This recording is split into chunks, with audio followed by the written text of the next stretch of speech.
నమస్తే సార్. నమస్తే. బాగున్నారా? బాగున్నాను సార్. మీరు ఎలా ఉన్నారు? చాలా బాగున్నాను సార్. మొట్టమొదటిసారి ఆ వీడియోని మీరు చాలా బాగా చూశారు అని చెప్పి ఆడియో రికార్డింగ్లో అయితే చెప్పారు. ఎస్. నేను చెప్పినటువంటి. సో మీకు కోపం వచ్చిందా సార్? కోపం ఏం లేదండి. దేనికి యాక్చువల్గా ఏంటంటే మీరు అక్కడ క్లియర్గా ఆ ఫోన్ కాల్లో కూడా మీకు చెప్పాను ఏంటంటే, అయితే ఆ వీడియోలో నేను చాలా స్పష్టంగా చెప్పినటువంటి విషయం ఏంటంటే, జమాత్ పండితులకి, దావా మైదానంలో పనిచేస్తున్నటువంటి పండితులకి, ఎవరైతే మత మార్పిడిలు చేస్తున్నారో, లేదా జమాత్ పండితులు అంటే ఎవరైతే జమాతులు నడిపిస్తున్నారో వారు, మీరు ఏ జమాత్ని రిప్రజెంట్ చేస్తున్నారో చెప్పాలి. ఒకటి. రెండోది, ఎందుకు వచ్చారు అని అడిగేదానికన్నా వచ్చినందుకైతే సంతోషం, కానీ థ్యాంక్ యూ.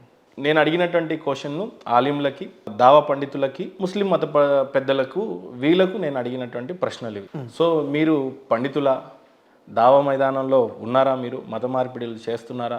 లేదు, ఏ జమాత్ని మీరు రిప్రజెంట్ చేస్తున్నారు? ఎందుకు రావాలని అనుకున్నారు? యాక్చువల్గా మహేందర్ గారు, మొదటి విషయం, ఇంతకుముందు మీరు అడిగారు మీకు కోపం వచ్చిందా అని అడిగారు. దీనికి ఒక హదీస్ చెప్తాను నేను మీకు. ప్రవక్త ముహమ్మద్ సల్లల్లాహు అలైహి వసల్లం ఏం చెప్పారంటే, అబూ దావూద్ హదీస్లో 336 హదీస్ ఉంటుంది. ఏం చెప్పారంటే, అజ్ఞానానికి పరిష్కారం ఏదైనా ఉందంటే ప్రశ్నించడం అన్నారు. నిజంగా మన దగ్గర ఆ విషయానికి సంబంధించిన జ్ఞానం లేనప్పుడు ప్రశ్నించాలి. ప్రశ్నిస్తే దానికి సంబంధించిన జ్ఞానం వస్తుంది. కాబట్టి మీరు రిలీజ్ చేసిన వీడియో ఏదైతే ఉందో దాంట్లో క్లియర్గా ప్రశ్నలు అడిగారా అనేది నాకు అర్థమైంది. మీరు ఎక్కడో నింద మోపారు, తప్పు పట్టారు, అవహేళన చేస్తున్నారు అని నేను చూడలేదు. నాకు ఒకవేళ అలా అనిపించినట్లయితే నేను మీ వీడియో చూసి ఇగ్నోర్ చేసి వదిలేసేవాడిని.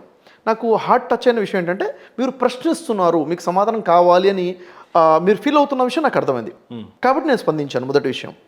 రెండో విషయము, మరి మీరు ఖురాన్ పండితులు అంటే, నిజంగా చెప్పాలని నేను ఖురాన్ పండితుడిని కాదు, నేను ఆలింని కాదు, ఆలిం కాదు, ముఫ్తీని కూడా కాదు.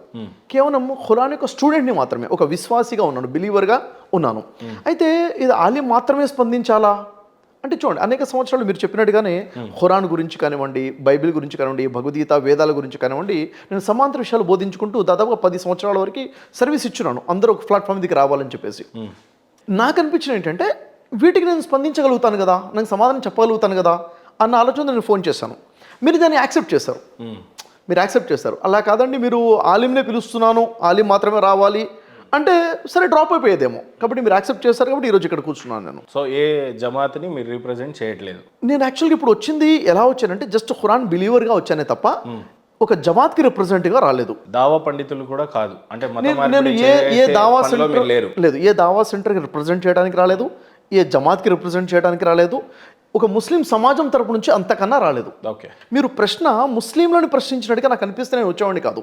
నేను డైరెక్ట్గా ఖురాన్ గ్రంథాన్ని ప్రశ్నించారు. ఖురాన్ వల్లనే ఇలా జరిగింది, ఖురాన్ వల్లనే ఈ ఉన్మాదం వచ్చింది అని ఖురాన్ మీద వేలెత్తి చూపారు. కాబట్టి మీరు ఖురానే కాదు, మీరు భగవద్గీతను ప్రశ్నించినా, బైబిల్ని ప్రశ్నించినా కానీ నేను నిలబడతాను. ఎందుకంటే అన్ని గ్రంథాలను విశ్వసించే వ్యక్తిని. ఖురాన్ తరపు నుంచి వచ్చాను, నేను ఖురాన్ బిలీవర్గా నేను వచ్చాను. రైట్. నేను అడిగిపోయే ప్రశ్నలకి బ్రదర్ షఫీ గారు సూటిగా సమాధానం చెప్తారు. రైట్. ఎస్. ఆ తర్వాత వీడియో గతంలో నేను ఫేస్ చేసిందే మళ్ళీ మీతో అడగదలుచుకున్న కొన్ని ప్రశ్నలు అయిపోయాక సూటిగా ఇంటర్వ్యూలోకి వెళ్దాం. వీడియోని ఎట్టి పరిస్థితుల్లో నేను డిలీట్ చేయను, నేను అడగను. ఎందుకంటే ఎట్టి పరిస్థితుల్లో ట్రిమ్ చేయను, అవసరం కూడా లేదు. మీరు ట్రిమ్ చేయాల్సిన ఎట్టి పరిస్థితుల్లోనూ మీకు నచ్చినట్టుగా అయితే వీడియోని నేను చేయను. చూడండి, యాక్చువల్గా నేను ఇక్కడికి వచ్చిందో ఇంటర్వ్యూ ఫేర్గా చేద్దామని చెప్పేసి, నాకు తెలిసిందని చెప్తాను, తెలియదని చెప్తాను.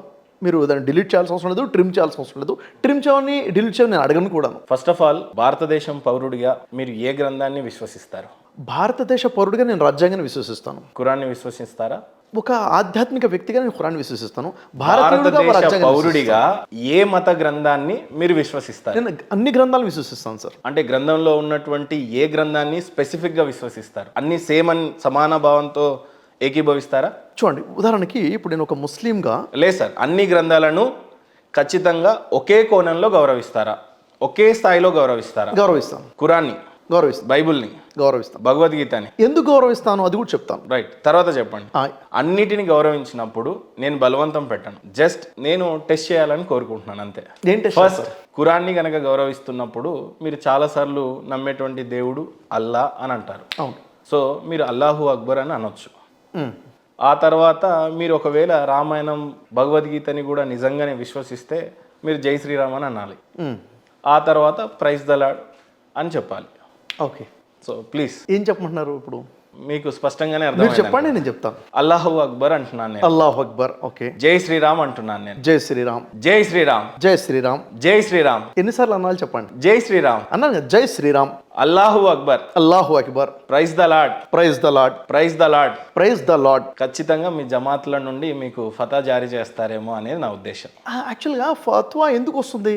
ఇప్పుడు నేను మిమ్మల్ని ప్రశ్న అడగొచ్చా? ఎందుకంటే డిస్కషన్ నేను అనుకుంటున్నాను కదా. రైట్. అల్లాహు అక్బర్ అన్నారు కదా, దాని అర్థం ఏంటి? First of all hands off to you. 3 గ్రంథాలను గౌరవించారు. సో నా డిబేట్ కి ఏ రకమైన ఆటంకం కలగదనేది నా ఉద్దేశం. కరెక్టే మహేందర్ గారు, ఒక్క నిమిషం. జై శ్రీరామ్ అనడం వెనకాల సంతోషపడడానికి గల కారణం ఏంటంటే, అలాగే మీరు అల్లాహు అక్బర్ అనడం వెనకాల కూడా అంతే సంతోషిస్తున్నాను. అలాగే ప్రైజ్ ద లార్డ్ అంటే కూడా అంతగానే మహేందర్ గారు, ఇక్కడ విషయం ఏంటంటే, ఒక విషయం చాలా మంది నిరాకరించారు. ప్రజలందరూ కూడా గతంలో నేను చేసినటువంటి ఇంటర్వ్యూలో కూడా అనడానికే భయపడ్డారు. ఆ ఫతహ ఎందుకు జారీ చేస్తారు ఏంటి అనేది నాకు కూడా వాస్తవంగా తెలియదు.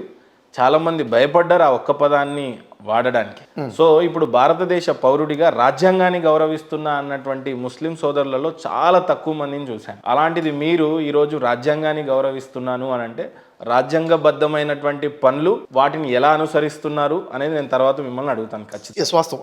ఒక విషయం ఇక్కడ నేను, ఎందుకంటే మనం ముందుకెళ్తున్నాం కాబట్టి క్లియర్ చేసుకుంటూ వెళ్దాము. యాక్చువల్లీ మీరు నాకు 3 పదాలు పలకమని చెప్పారు. ఒకటి అల్లాహ్ అక్బర్ అని పలకమన్నారు, రెండోది జై శ్రీరామ్ అని పలకమన్నారు, ప్రైజ్ ద లార్డ్ అని పలకమన్నారు.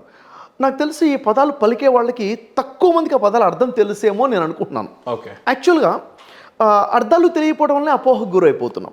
అర్థం తెలుసుకునే ప్రయత్నం చేద్దాం. అల్లాహు అక్బర్ అన్నారు. ఇది అరబీ భాషలో ఉన్నటువంటి పదం. అల్లా అంటే ఆరాధనకరుడు, అక్బర్ అంటే అందరికంటే గొప్పవాడు. ఆరాధనకరుడు ఎవరైతే ఉన్నారో ఆయన అందరికంటే గొప్పవాడు అని చెప్పడానికి అబ్జెక్షన్ ఏమీ లేదు. రెండోది జై శ్రీరామ్ అన్నారు. జై శ్రీరామ్ అన్నప్పుడు యాక్చువల్గా అర్థం ఏంటిది? శ్రీరాములు వారు ఎవరంటే మన భారతదేశంలో గతించినటువంటి పూర్వీకుల్లో గొప్ప సజ్జనుడు, ఒక పుణ్యపురుషుడు, ఒక మహా వ్యక్తి అని నేను నమ్ముతాను. అయితే వ్యక్తి కాబోడు సార్. ఇక్కడ చెప్పేది నా క్లారిటీ ఇచ్చిన తర్వాత నేను క్లారిటీ ఇచ్చిన తర్వాత అయితే జై శ్రీరామ్ అన్నప్పుడు జై అంటే ఏంటి, అసలు అర్థం ఏంటి?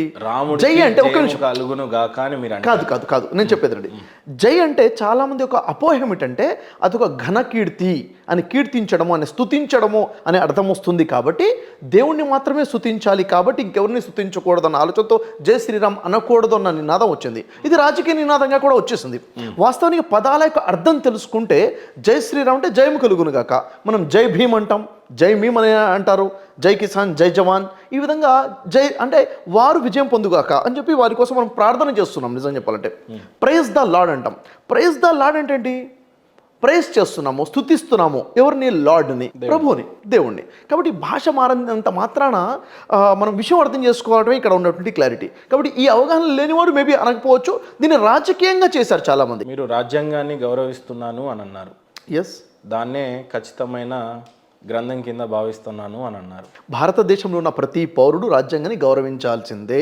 ఎందుకంటే మనకు ఉన్నటువంటి కాన్స్టిట్యూషన్, రాజ్యాంగం, మనకు విధి విధానాలు, చట్టాలు, రూల్స్ అండ్ రెగ్యులేషన్స్, ఎలా బతకాలి ఎలా బతకూడదు అన్నది రాజ్యాంగం మనకు బోధిస్తుంది. మన గైడ్ లైన్స్. చాలా పెద్ద కాంట్రవర్సీ అవుతుందేమో. రాజ్యాంగం ఏం చెప్తుందని అంటే, ఒకడో పెళ్లి చేసుకోవాలి, రెండో పెళ్లి చేసుకోవాలంటే మొదటి ఆవిడకి విడాకులు ఇచ్చి రెండో పెళ్లిని చేసుకోవాలి అని అంటుంది. సారీ, అలా చెప్పట్లేదు. ఎలా ఉంటుందంటే, రాజ్యాంగము చెప్పినప్పుడు వివాహము ఒకటి చేసుకోవాలి అని చెప్పినప్పుడు ముస్లిమ్స్కి ప్రత్యేకంగా ముస్లిం పర్సనల్ లా అనేది ఒకటి ఉంది. అదే భారతదేశ పౌరుడు అంబేద్కర్ రాసిన అదే రాజ్యాంగం చెప్పింది. ఏ రాజ్యాంగం అయితే చెప్పిందో అదే రాజ్యాంగం చెప్పింది ఏంటంటే ముస్లింల కోసం ఈ విధంగా చెప్పడం జరిగింది. కాబట్టి అదే రాజ్యాంగంలో ఉంది. కాబట్టి రాజ్యాంగాన్ని ఫాలో. ఇప్పుడు ఎవరైనా ఒక ముస్లిం ఉన్నారు, ఈ విధంగా ఒకటిగా వాళ్ళు చేస్తున్నారు, అది రాజ్యాంగబద్ధంగా చేసుకున్నట్లయితే తప్ప రాజ్యాంగ వ్యతిరేకంగా చేసుకున్నట్టు కాదు. అయితే ఇప్పుడు ఇక్కడ జరుగుతున్న డివోర్స్లు కానీ ఏవైనా కానీ అవి రాజ్యాంగబద్ధంగా జరుగుతున్నాయి. ఖురాన్ అనుసరించే వ్యక్తులుగా ఆ పద్ధతిలో జరుగుతూ ఉన్నాయి. రాజ్యాంగం అనుమతి ఇచ్చింది. ఆ అనుమతి ప్రకారం ఏమని అనుమతి ఇచ్చింది? మీ పర్సనల్ లా ఏదైతుందో, షరియా ఏదైతుందో షరియా ప్రకారంగా చేయమని అనుమతి ఇచ్చింది. కాబట్టి ఇప్పుడు ఎవరైతే షరియా ప్రకారంగా చేస్తున్నారో షరియత్ని అనుసరించినట్టు రాజ్యాంగాన్ని కూడా అనుసరించినట్టు. ఎందుకు మరి అలాంటప్పుడు మీరు దాన్ని ప్రారంభిస్తున్నప్పుడు భారతదేశంలో కొత్తగా ఆర్టికల్స్ ఎందుకు వచ్చినాయి? మరి ఏ ఆర్టికల్స్ వచ్చాయంటున్నారు? ఇప్పుడు కొత్తగా డివోర్స్ తీసుకోవాలి అని అంటే త్రిబుల్ తలాక్ని రద్దు చేయాలి అనే విధి విధానాలు భారతదేశంలో, ఎస్పెషల్లీ మీరు మీ పర్సనల్ లాని ఫాలో అవుతున్నప్పుడు అందులో భారతదేశ పౌరులుగా ఈ దేశ ప్రధానులుగా ఉన్నటువంటి సమీకరణం ఎందుకు జరగాల్సి ఎందుకు వచ్చింది అంటే, కొంతమంది ఖురాన్కి షరియత్కి వ్యతిరేకంగా వెళ్ళి తలాక్ని మిస్యూజ్ చేశారు. ఎలాగో తలాక్ గురించి మీకు క్లారిటీ ఇస్తాను. ఇప్పుడు తలాక్ తలాక్ తలాక్ అని 3 సార్లు చెప్తే భార్యకి విడాకులు అయిపోతాయి అని చెప్పేసి ఈ విధంగా చాలామంది ఆచరిస్తున్నారు. ఇదే ఖురాన్లో ఉంది, ఇదే షరియత్ బోధిస్తుంది అన్న భ్రమలో చాలామంది ఉన్నారు. వాస్తవానికి ఖురాన్ ఏం చెప్తుంది? ఖురాన్లో సూర నిసాలో క్లియర్గా ఉంది. సూర తలాక్ కూడా ఒక సూర ఉంటుంది. దాంట్లో ఏంటంటే భర్త భార్యకి తలాక్ ఇవ్వాలనుకున్నప్పుడు, ఏదైనా విషయంలో నచ్చనప్పుడు ఏం చేయాలి? క్లియర్ స్టేట్మెంట్స్ ఉన్నాయి. మొదటగా తనకు చెప్పాలి, తనకి ఏ విషయంలో తనకు నచ్చట్లేదో తనకు చెప్పాలి, కౌన్సిలింగ్ చేయాలి.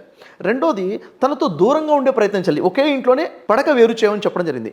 తర్వాత తన పెద్దని, అమ్మాయి తరపు నుంచి పెద్దని ఇద్దరిని కూర్చోబెట్టి కౌన్సిలింగ్ చేయాలంది. Third step. ఫోర్త్ స్టెప్లో అయినప్పటికీ కూడా ఇంకా విడాకులు ఇవ్వాలని నిర్ణయించుకుంటే ఫోర్త్ స్టెప్లో నేను నీకు తలాక్ ఇస్తున్నాను అని చెప్పాలి ఒక్కసారి.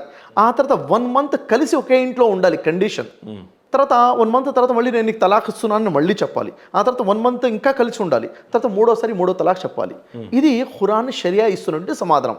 ఇలా కాకుండా ఒక్కసారి 3 సార్లు తలాక్ చెప్పినా కానీ తలాక్ అయిపోతుంది, తాగిన మైకంలో తలాక్ చెప్పినా అయిపోతుంది, కోపంలో చెప్పినా అయిపోతుంది, ఫోన్లో చెప్పినా అయిపోతుంది అని చెప్పేసి కొత్త పద్ధతులు ఏవైతే తీసుకొచ్చారో కొంతమంది పోలీస్ స్టేషన్లోనే చెప్పి పంపించేస్తున్నారు. ఇవన్నీ కూడా నిజంగా చెప్పాలంటే ధర్మాన్ని వాళ్ళ కోసం ఆట వస్తువుగా మార్చుకున్న వాళ్ళ పనులు.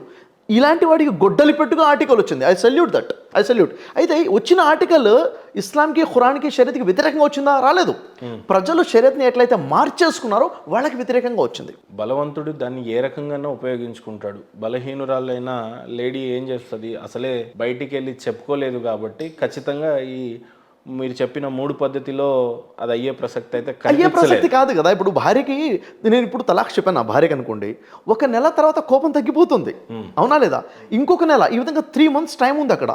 ఆ 3 months టైంలో ఖచ్చితంగా కోపతాపాలు పోతాయి. కోపంలో తీసుకున్న డిసిషన్స్ ఉండవు. మొదలు కౌన్సిలింగ్ అయిపోతుంది, అడ్జస్ట్మెంట్ అయిపోతుంది, వాళ్ళు కలిసి ఉంటారు.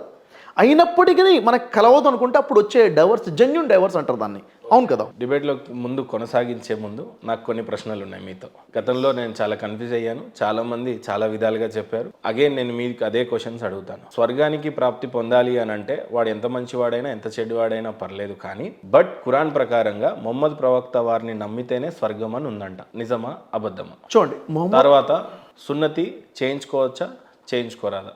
గోమాంసం తినొచ్చా తినకూడదా? మొహమ్మద్ ప్రవక్త వారు దీని మీద ప్రవచనాలు చేశారని కొన్ని చోట్లలో ఉందంటారు, కొన్నిసార్లు లేదు అని అంటారు. సో మీరేమంటారు? చూడండి, ఇక్కడ క్లియర్గా విషయం ఏంటంటే, ఫస్ట్ ఆఫ్ ఆల్ మొహమ్మద్ ప్రవక్త వారు నమ్మితేనే స్వర్గమా? సున్నతి చేసుకోవచ్చా చేయించుకోరాదా? గోమాంసం తినొచ్చా తినకూడదా?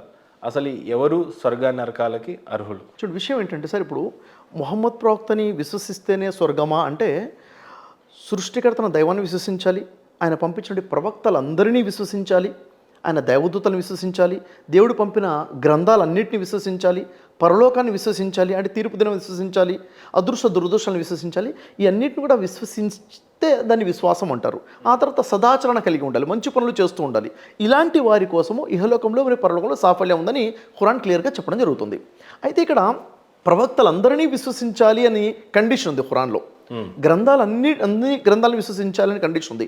ఆ ప్రవక్తల పరంపరలో చివరి ప్రవక్త ముహమ్మద్ సల్లల్లాహు అలైహి వసల్లం వారు. గ్రంథాల పరంపరలో చివరి గ్రంథం ఏంటంటే ఖురాన్ గ్రంథం చివరిగా అవతరించింది. దాన్ని విశ్వసించాలి. విశ్వసిస్తే ఖచ్చితంగా స్వర్గానికి అర్హులైపోతారు, దాని ప్రకారంగా జీవితం గడిపిన వారు. మొదటి విషయం. అయితే ఎవరైతే తిరస్కరించడం అంటే తెలుసుకున్న తర్వాత నాకు అర్థమైంది ఇతను చివరి ప్రవక్తనే, ఇది చివరి గ్రంథం అని తెలుసుకున్న తర్వాత తిరస్కరిస్తే, అది దేవుణ్ణి తిరస్కరించినా, ప్రవక్తని తిరస్కరించినా, ఏ ప్రవక్తను తిరస్కరించినా, లేక గ్రంథాన్ని తిరస్కరించినా, ఏ గ్రంథాన్ని తిరస్కరించినా కానీ తిరస్కారుల కోసము స్వర్గం లేదు అని చెప్పేసి ఖురాన్ క్లియర్గా స్టేట్మెంట్ ఇస్తుంది ఎవరైతే తిరస్కరించారో. అయితే ప్రవక్తను విశ్వసిస్తేనే స్వర్గమా? అవును, విశ్వసిస్తే స్వర్గమే. ఇక్కడ 2 ఉన్నాయి, విశ్వసించడం వేరు, తిరస్కరించడం వేరు. ఈ రెండింటికి మధ్య మరొకటి ఉంది. అదేమిటి? తెలియని వారు ఉన్నారు. మొహమ్మద్ ప్రవక్త గురించి నాకు సందేశం తెలియదు, ఇంకా మొహమ్మద్ ప్రవక్త గురించి నాకు క్లారిటీ రాలేదు, నేను ఇంకా పరిశీలనలో ఉన్నాను. అలాంటి వ్యక్తి తిరస్కరించినట్లు కాదు కదా. ఉదాహరణకి ఇప్పుడు మీరు నాకు తిరస్కరించడము అంటే, సరే మీరు నాకు ఏదైనా ఆఫర్ చేశారు, నేను దాన్ని వద్దు సార్ అంటే నేను రిజెక్ట్ చేశాను, తిరస్కరించడం. మీరు నాకు ఆఫరే చేయనప్పుడు నేను తిరస్కరించినట్టు కాదు. కాబట్టి తిరస్కరించిన వారి కోసం నరకం, దేవుణ్ణి కానీ, ప్రవక్తల్ని కానీ, గ్రంథాలని కానీ, పరలోకాన్ని కానీ. అయితే స్వీకరించకుండా, తిరస్కరించకుండా తెలియని తనంలో ఉన్న వారి కోసము ఇది వర్తించదు. సో మొహమ్మద్ ప్రవక్త వారిని నమ్మితే స్వర్గం, నమ్మకపోతే తిరస్కరిస్తే నరకము అంటున్నాను. నమ్మకపోతే ఎందుకు నమ్మలేదు? తిరస్కరించడం అంటే తెలిసిన తర్వాత తిరస్కరించడం వేరు. అసలు ఆయనకు పరిచయమే లేదు మొహమ్మద్ ప్రవక్త వారు. ఈ కాలంలోనే ఆయన కాలజ్ఞానం చేసేస్తే, మరణిస్తే ఆయనకి స్వర్గం ఉంటుందా ఉండదా? చూడండి, దీనికి సంబంధించి నేనేమంటున్నాను వదిలేండి, ఖురాన్ ఏమంటుందో చూద్దాం మనం. ఖురాన్లో మీ దగ్గర కూడా ఖురాన్ ఉంటే చూడండి, ఒకవేళ మీ దగ్గర ఖురాన్ ఉంది కదా, ఖురాన్లో మీరు చూసుకున్నట్లయితే సూరా ఆల్ ఇమ్రాన్లో 110 వాక్యం చూసుకున్నట్లయితే ఇక నుండి ప్రపంచంలో మానవులకు మార్గం చూపడానికి వారి సంస్కరణకు రంగంలోకి తీసుకురాబడిన ఉత్తమ సమాజం మీరే. ఇక నుండి ప్రపంచంలో మానవులకు మార్గం చూపటానికి వారి సంస్కరణకు రంగంలోకి తీసుకురాబడిన ఉత్తమ సమాజం మీరే. ఇది ఎవరిని ఉద్దేశించి చెప్పడం జరుగుతుందంటే ఎవరైతే ముహమ్మద్ ప్రవక్తను విశ్వసించారో విశ్వసించిన వాళ్ళని అంటే ముస్లింలని విశ్వసించి చెప్పడం జరుగుతుంది. మీరు మంచిని చేయండి అని ఆజ్ఞాపిస్తారు, చెడు నుండి ఆపుతారు. ప్రజల్ని మంచి వైపుకి ఆహ్వానిస్తే చెడు నుండి ఆపుతారు. అల్లాను విశ్వసిస్తారు. వీళ్ళు ఎవరండి? ముస్లింలు, విశ్వాసులు అని చెప్పేసి. ఈ గ్రంథ ప్రజలు కూడా విశ్వసించి ఉన్నట్లయితే వారికే మేలు జరిగి ఉండేది. గ్రంథ ప్రజలు అంటే ఇక్కడ ఉద్దేశం ఏంటంటే అక్కడ ఉన్నటువంటి గ్రంథ ప్రజలు ఏమండి, అక్కడ ఉన్నటువంటి గ్రంథ ప్రజలు ఆ ప్రాంతంలో క్రైస్తవులు కావచ్చు, యూదులు కావచ్చు, వారు కూడా విశ్వసించుంటే వారికే మేలు జరిగి ఉండేది. వారిలో కొందరు విశ్వాసులు కూడా ఉన్నారు కానీ అధికులు అవిధేయులే. ఇక్కడ అండర్లైన్ ఏముంటుంది అంటే వారిలో కొందరు విశ్వాసులు కూడా ఉన్నారు అంటే ఎవరిలో? గ్రంథ ప్రజలలో కొందరు విశ్వాసులు ఉన్నారు అని చెప్పడం జరుగుతుంది. అక్కడ అరబీలో చూసుకున్నట్లయితే వాళ్ళని మోమినీన్ అని చెప్పడం జరిగింది. మోమినీన్ అంటే ముస్లిం అని. అంటే గ్రంథ ప్రజల్లో కూడా ముస్లింలు ఉన్నారు అని ఎవరు అంటున్నారు? దేవుడే ఇక్కడ చెప్పడం జరిగింది. ఎవరిని? ముహమ్మద్ ప్రవక్త నమ్మనటువంటి వారిని కూడా ముస్లింలని ఖురాన్ చెప్తుంది. వారు కూడా విశ్వాసులు అని చెప్పడం జరుగుతుంది. అంటే నమ్మకపోయినా స్వర్గమే. ఇంకా కింది వాక్యం చూద్దాం. ఆ తర్వాత 113 వాక్యం చూడండి. దాంట్లోనే కింద వాక్యం, కానీ గ్రంథ ప్రజలందరూ ఒకలాంటి వారు కాదు. వారిలో సత్య మార్గంలో స్థిరంగా ఉన్నవారు కూడా కొందరు ఉన్నారు. అంటే గ్రంథ ప్రజలు కొంతమంది సత్యంలో ఉన్నారు అని చెప్పేసి ఈ ఖురాన్ స్టేట్మెంట్ ఇస్తుంది. అంటే క్రైస్తవుల్లో కొంతమంది సత్యంలో ఉన్నారు, స్థిరంగా ఉన్నారు, యూదుల్లో కూడా ఉన్నారు. వారు రాత్రి సమయాలలో అల్లా ఆయతులు పఠిస్తారు. వారు రాత్రి సమయాల్లో అల్లా ఆయతులు అంటే దేవుడు వారికి ఇచ్చిన గ్రంథం ఏదైతే వారి దగ్గర ఉందో ఆ వాక్యాలు రాత్రి పఠిస్తారట. రాత్రి వాళ్ళ యొక్క లక్షణం అది. ఆయన ముందు సజ్దా చేస్తారు అంటే ఆయన ముందు సాష్టాంగ పడతారు, మోకరిల్లుతారు అని చెప్పేసి. అల్లాహను అంతిమ దినాన్ని విశ్వసిస్తారు అంటే సృష్టికర్తన దేవుణ్ణి, పరలోకాన్ని కూడా నమ్ముతారు. వాళ్ళు మంచిని చేయండి అని ఆజ్ఞాపిస్తారు, చెడు నుండి ఆపుతారు. ఎవరు? గ్రంథ ప్రజలు కొంతమంది. సత్కార్యాలలో సతతం చురుకుగా ఉంటారు, మంచి పనులు చేయడంలో చాలా యాక్టివ్గా ఉంటారు. వారు సజ్జనులు అంటే వారు మంచి పనులు చేసేవారు.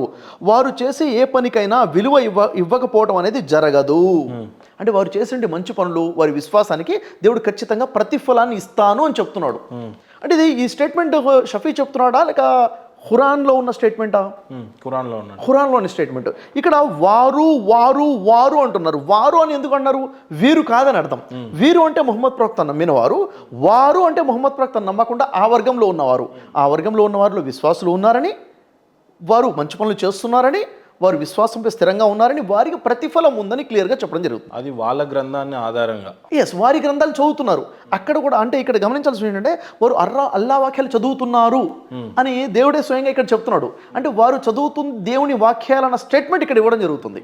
వేరే గ్రంథాల్లో కూడా అల్లా వాక్యాలే చదువుతున్నారని స్టేట్మెంట్ ఇస్తుంది, ఖురాన్ ఇస్తుంది. ఓకే, ఖురాన్ స్టేట్మెంట్ ఇస్తుంది. కాబట్టి ఈ ఖురాన్ మాత్రమే అల్లా గ్రంథమా? అల్లా వాక్యాలు దీంట్లోనే ఉన్నాయా? దేవుడి వాక్యాలు ఇక్కడే ఉన్నాయా? కాదు, వారి గ్రంథంలో కూడా ఉన్నది దేవుని వాక్యాలని ఖురాన్ స్టేట్మెంట్ ఇస్తుంది. ఇక్కడ మనకు క్లారిటీ వస్తుంది. ఇంకో విషయం చూద్దాం మనం. 5వ సూరాలో 66వ వాక్యం చూస్తే సూరా అల్ మాయిదా 66. ఇక్కడ మీరు చూసిన 156వ పేజీ ఉంటుంది మీ దగ్గర, 156. దాంట్లో 165 and 66 రెండు వాక్యాలు కలిపి ఉన్నాయి అక్కడ కదా. దాంట్లో 66 చదువుతున్నాను, 5th లైన్. తౌరాతును, ఇంజీలును వారి ప్రభు తరపు నుంచి వారి వద్దకు పంపబడిన ఇతర గ్రంథాలను అనుష్ఠించి ఉన్నట్లయితే ఎంత బాగుండేది. చూడండి ఖురాన్ ఏముంటుంది? ఇతర గ్రంథాలను కూడా వాళ్ళ దగ్గర తౌరాత్ వచ్చింది అంటే మోషేకి ఇచ్చింది తౌరాత్, ఈసాకి ఇచ్చింది, ఈసా అలైహిస్సలాంకి ఇచ్చింది ఇంజీలు. ఇంకా వారి ప్రభు తరపు నుంచి వారి వద్దకు వచ్చినట్టు ఇతర గ్రంథాలు, ఇంకా చాలా గ్రంథాలు వచ్చాయి. ఎందుకు? చాలా మంది ప్రవక్తలు వచ్చారు. వారి గ్రంథాలను కనుక వారు అనుష్ఠించి ఉన్నట్లయితే అంటే చదివి అర్థం చేసుకుని దాని ప్రకారంగా ప్రతిష్ఠించినట్లయితే, ఆచరిస్తున్నట్లయితే ఎంత బాగుండేది అని చెప్పేసి చెప్పడం జరుగుతుంది. అంటే వాళ్ళు చాలామంది ఆచరించట్లేదు. ఆ విధంగా చేసి ఉంటే వారి రకంగా ఖురాన్ని మాత్రమే చదవండి, ఖురాన్లోనే దేవుడు అని బోధించినటువంటి ఆలింలందరి పరిస్థితి ఏంటి ఇప్పుడు? అంటే వాస్తవం ఖురాన్ ఒక్కటే దివ్య గ్రంథం అని చెప్పారు. లేదు, అల్లా ఒక్కడే దేవుడు అని చెప్పారు, సృష్టికర్త దేవుడు. ఇక్కడ స్వయంగా ఖురానే ఏం చెప్తుంది అని అంటే వాళ్ళకు ప్రసాదించినటువంటి దివ్య గ్రంథాలను వాళ్ళు చదువుంటే అన్ని గ్రంథాలు అని అంటుంది, చదవమని చెప్తుంది. ఈ లెక్కన గీత గానీ ఏదైనా కానీ మీరు అదే క్లెయిమ్ చేస్తారు ఇప్పుడు. చదవండి. ఏదైనా యాక్చువల్గా ఏ ఆధ్యాత్మిక గ్రంథం అయితే మీ దగ్గర ఉందో అది చదవండి, పరిశీలించండి, ఆలోచించండి. మనకి బుద్ధి వివేకాలు విచక్షణ ఉంది. ఎప్పుడైతే మనిషి ఆలోచించడం మొదలు పెడతాడో దేవుడు స్వయంగా మార్గం చూపించేస్తాడు. రైట్. ఇక్కడ నేను స్పష్టంగా మీకు చెప్పదలుచుకుంటే ఏంటంటే షఫీ గారు, ఇక్కడ గ్రంథంలోంచే మాట్లాడదాం, కానీ ఈ గ్రంథం ఎప్పుడు వచ్చింది, ఎలా వచ్చింది అనేది తదుపరి మనం డిస్కస్ చేయాలి. ఎస్, ఇది ఒక్కటి కంప్లీట్ చేసేద్దామా? Done. చూడండి, ఇతర గ్రంథాలు అనుష్ఠించి ఉన్నట్లయితే ఎంత బాగుండేది, ఆ విధంగా చేసి ఉంటే వారి కొరకు ఆహారం పైనుండి వర్షించి ఉండేది.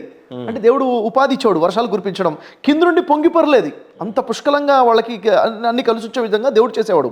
వారిలో కొందరు రుజువర్తనులు కూడా ఉన్నారన్నమాట నిజమే. అంటే వాళ్ళందరూ దుర్మార్గులు కాదు, వాళ్ళందరూ భ్రష్టులు కాదు, వారు అధికులు దుర్మార్గులు ఉన్నారు, కానీ కొంతమంది రుజుమార్గం మీద ఉన్నారు, ఉండేవారు కాదు, ఉన్నారు. ఈ వాక్యాలు ఎలాంటి ఖురాన్ ఎప్పటి వరకు అయితే ఉంటుందో అప్పటి వరకు ఈ వాక్యాలు ఉన్నట్లే, అప్పటి వరకు ఈ వాక్యాలు సజీవంగా ఉన్నట్లే. ఒకవేళ ఇప్పుడు క్రైస్తవుల్లో సజ్జనులు లేరు, యూదులలో గ్రంథ ప్రజలలో సత్యం మీద నిలకడగా ఉన్నవారు లేరు, అందరూ భ్రష్టులు అయిపోయారు అంటే మాత్రం ఈ వాక్యం తప్పైపోయినట్లే. ప్రళయం వరకు ఈ వాక్యం ఉంటుందంటే ప్రళయం వరకు ఉన్నటువంటి క్రైస్తవుల్లో గ్రంథ ప్రజలు ఎవరైనా కానీ వారి దగ్గర సత్యం ఉంది, వారు సత్యం మీద ఉన్నవాళ్ళు కొంతమంది ఉన్నారు అని చెప్పేసి ఖురాన్ స్టేట్మెంట్ ఇస్తుంది. ఓకే, ఇది ఎప్పుడైతే మనం పరిశీలిస్తే తెలిసే విషయము. ఇంకొక విషయం చూద్దాం మనం ఇక్కడ 28వ సూరా, సూర అల్ ఖసస్ 28వ సూరా, దీంట్లో 521 పేజీ 52 నుంచి 56 వరకు అని ఉంది కదా. అక్కడ మనం చూసినట్లయితే, ఇంతకు పూర్వము మేము గ్రంథాన్ని ఇచ్చిన ప్రజలు, అంటే ఈ గ్రంథం ఖురాన్ కాదు, ఇంతకుముందు ఏదైతే గ్రంథాలు ఇచ్చిన గ్రంథ ప్రజలు ఉన్నారు కదా, దీనిని విశ్వసిస్తారు, అంటే ఈ ఖురాన్ని కూడా నమ్ముతారంట వాళ్ళు. ఇది వారికి వినిపించబడినప్పుడు, ఇది ఎప్పుడైతే దీని గురించి ఎక్స్ప్లెయిన్ చేస్తామో, చదివి వినిపిస్తామో, వారు ఇలా అంటారు, మేము దీనిని విశ్వసించాము, ఇది నిజంగానే మా ప్రభు తరపు నుండి వచ్చిన సత్యము, మేము మొదటి నుండి ముస్లింలమే. తాము చూపిన స్థైర్యానికి ఫలితంగా తమ ప్రతిఫలాన్ని 2 సార్లు పొందేవారు వారే. వారు చెడును మంచితో నివారిస్తారు, మేము వారికి ఇచ్చిన జీవనోపాధి నుండి ఖర్చు పెడతారు. అంటే ఇక్కడ తెలుసున్న విషయం ఏంటంటే, ఎవరికైతే ఇంతకుముందు గ్రంథాలు ఇవ్వబడ్డాయో వారి ముందు ఈ గ్రంథం కనుక చదివి వినిపిస్తే ఏమవుతుంది, వారు వెంటనే దీన్ని విశ్వసిస్తారు. ఎందుకని, అక్కడ వారు చదివింది ఇక్కడ వీరు చదివింది ఒకటే ఉంటుంది.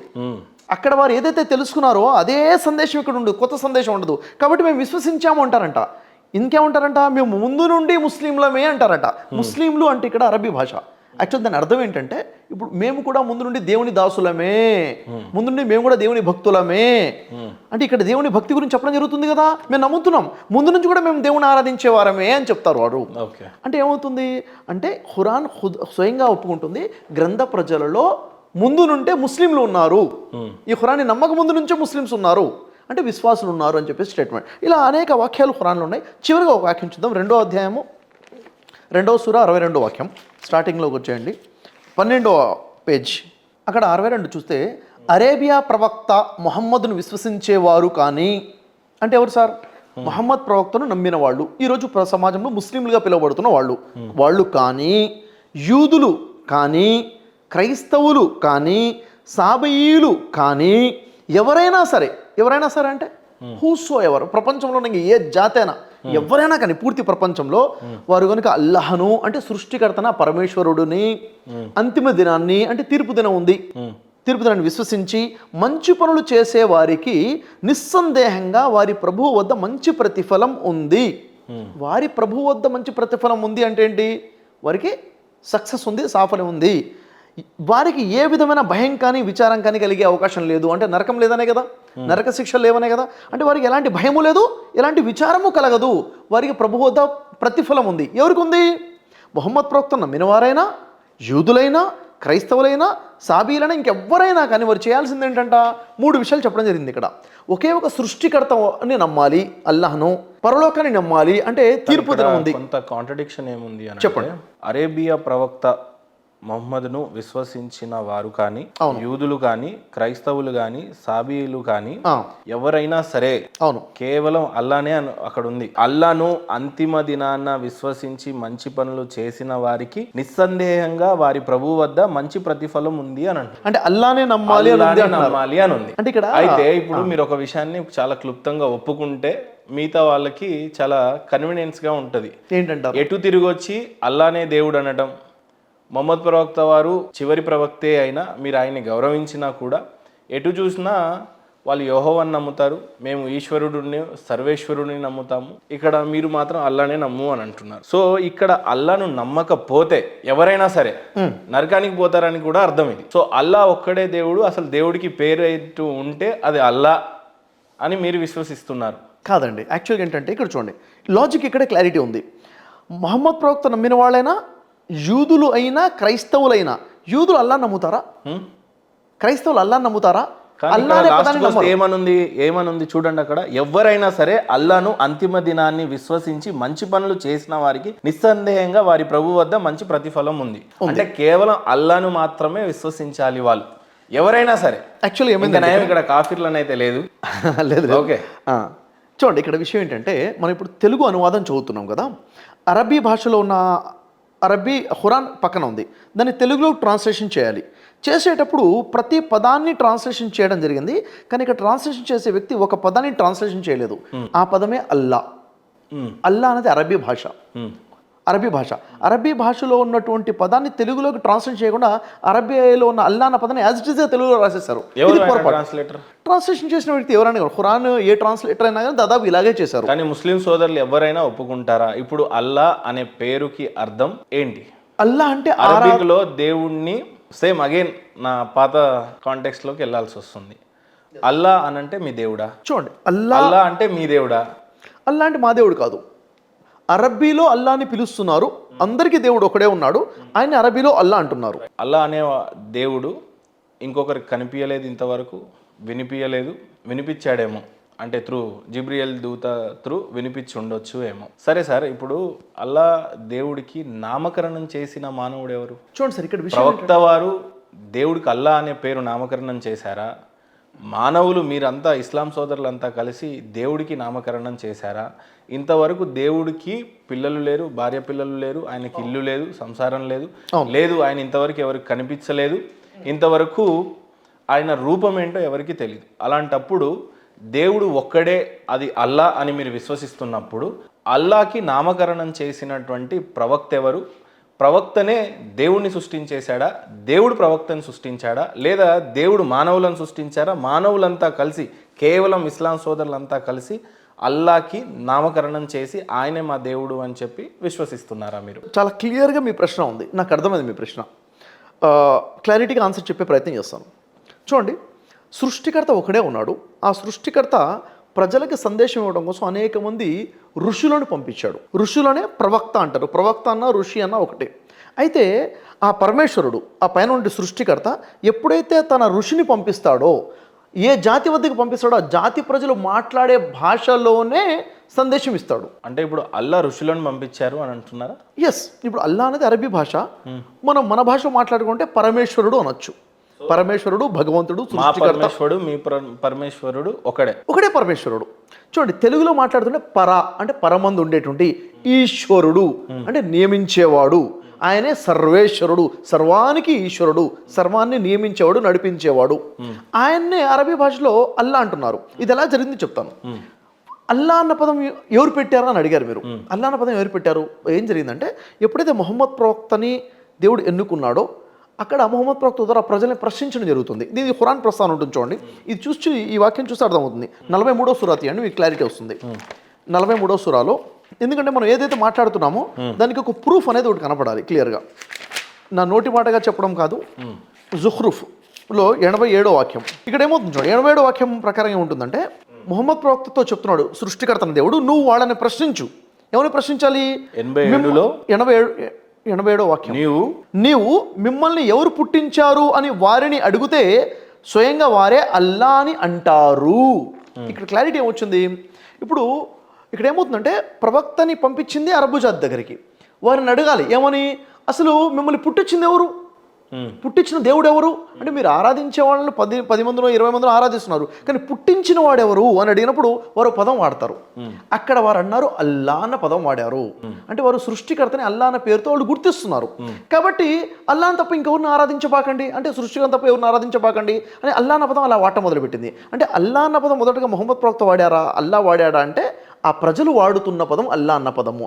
కాబట్టి సృష్టికర్తని వాళ్ళు ఎవరిని ఆరాధిస్తున్నా కానీ దేవుడికి పేరు లేదు అనొచ్చాలా? ఇక్కడ ఒక మాట అడుగుతాను, మీ దేవుడు నా దేవుడు అన్న కాన్సెప్ట్ లేనే లేదు. తర్వాత మన దేవుడి దగ్గరికి వద్దాం సార్. ప్రజెంట్ ఇస్లాం సోదరులు విశ్వసించే దేవుడి పేరు అల్లా అని అనుకుందాం. సో ఇప్పుడు అల్లాకి పేరుందా లేదా? అంటే ప్రజలే దేవుడికి పేరు పెట్టినప్పుడు ఆయన దేవుడు ఎలా అవుతాడు అనేది నా ఉద్దేశం. దేవుడికి పేరు పెట్టడం కాదు, దేవుడిని పిలుపు. అది ఓకే, పేరు వేరు, పిలుపు వేరు. అంటే కొన్ని ఇతిహాసాల్లో ఏముంటుందంటే సార్, కొన్ని గ్రంథాల్లో యేసు ప్రభువుల వారు స్వయంగా నేనే మీ ప్రభువును అని అంటాడు. ప్రభువు అని అంటాడు, దేవుడు అన్నాడు. లేదా దేవుడు కుమారుణ్ణి అని అంటాడు. లేదా యెహోవా దేవుడు పైనున్నాడు అన్నట్టుగా ఆ వాక్యాలు గమనించవచ్చు. లేదు హిందూ ధర్మం ప్రకారంగా వస్తే దేవుళ్ళ పేరు ఆయన స్వయంగానే ప్రకటించాడు, నా పేరు ఇది అని. అవి గ్రంథాల్లో రాసిపడి ఉన్నాయి. ఇక్కడ అల్లా అనే పేరు స్వయంగా దేవుడు చెప్పాడా, మానవుడు చెప్పాడా? ఇక్కడ విషయం చూడండి, బైబిల్లో నేనే యెహోవాను, నిన్ను తప్ప వేరొక దేవుడు లేడు అని ప్రకటించుకున్నట్టుగా 10 కమాండ్మెంట్స్ లో ఉంటుంది వాళ్ళకి. నేనే యెహోవాను అని చెప్పుకున్నట్టుగా.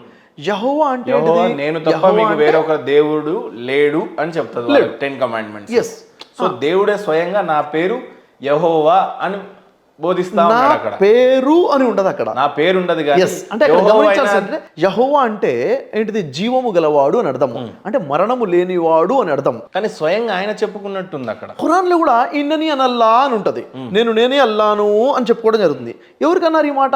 మోషే ప్రవక్తతో అన్నారని చెప్పేసి ఖురాన్ లో ఉంటుంది. ఇక్కడ గమనించాల్సిన విషయం ఏంటంటే, ఇప్పుడు ఏ ప్రజల వద్దకైతే, ఏ జాతి వద్దకైతే ఒక ప్రవక్త వస్తారో ఆ ప్రవక్త ఏ భాషలో సందేశం ఇస్తారట? వారు మాట్లాడే భాషలో సందేశం ఇస్తారు. వారు మాట్లాడే భాష అంటే ఏంటిది?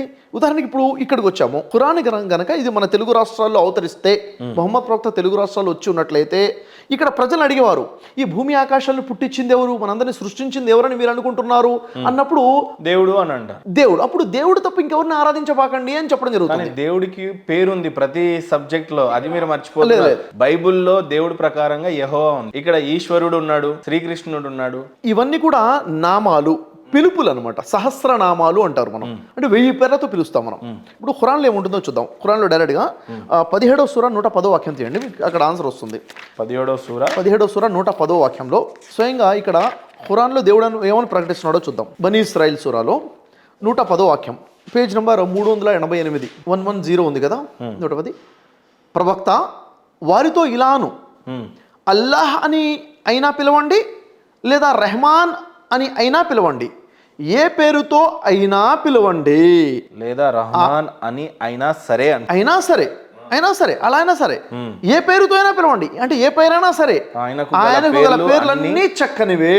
అంటే మీరు సమాజాన్ని చేసేటప్పుడు, యాక్చువల్గా విషయం మీరు నమాజ్ను చేసేటప్పుడు కంఠాన్ని మరి పెంచకండి, అంటే గట్టిగా చదవబాకండి, పక్క వాళ్ళు డిస్టర్బ్ అవ్వకుండా అని చెప్పి చెప్పడం జరుగుతుంది. అంటే ఇక్కడ దేవుడి పేరు యొక్క ప్రస్తావన మరీ తగ్గించకండి అని కూడా ఉంది. మరీ ఎక్కువ పెంచకండి, మరీ తగ్గించకండి, మరీ గట్టిగా చదవబాకండి.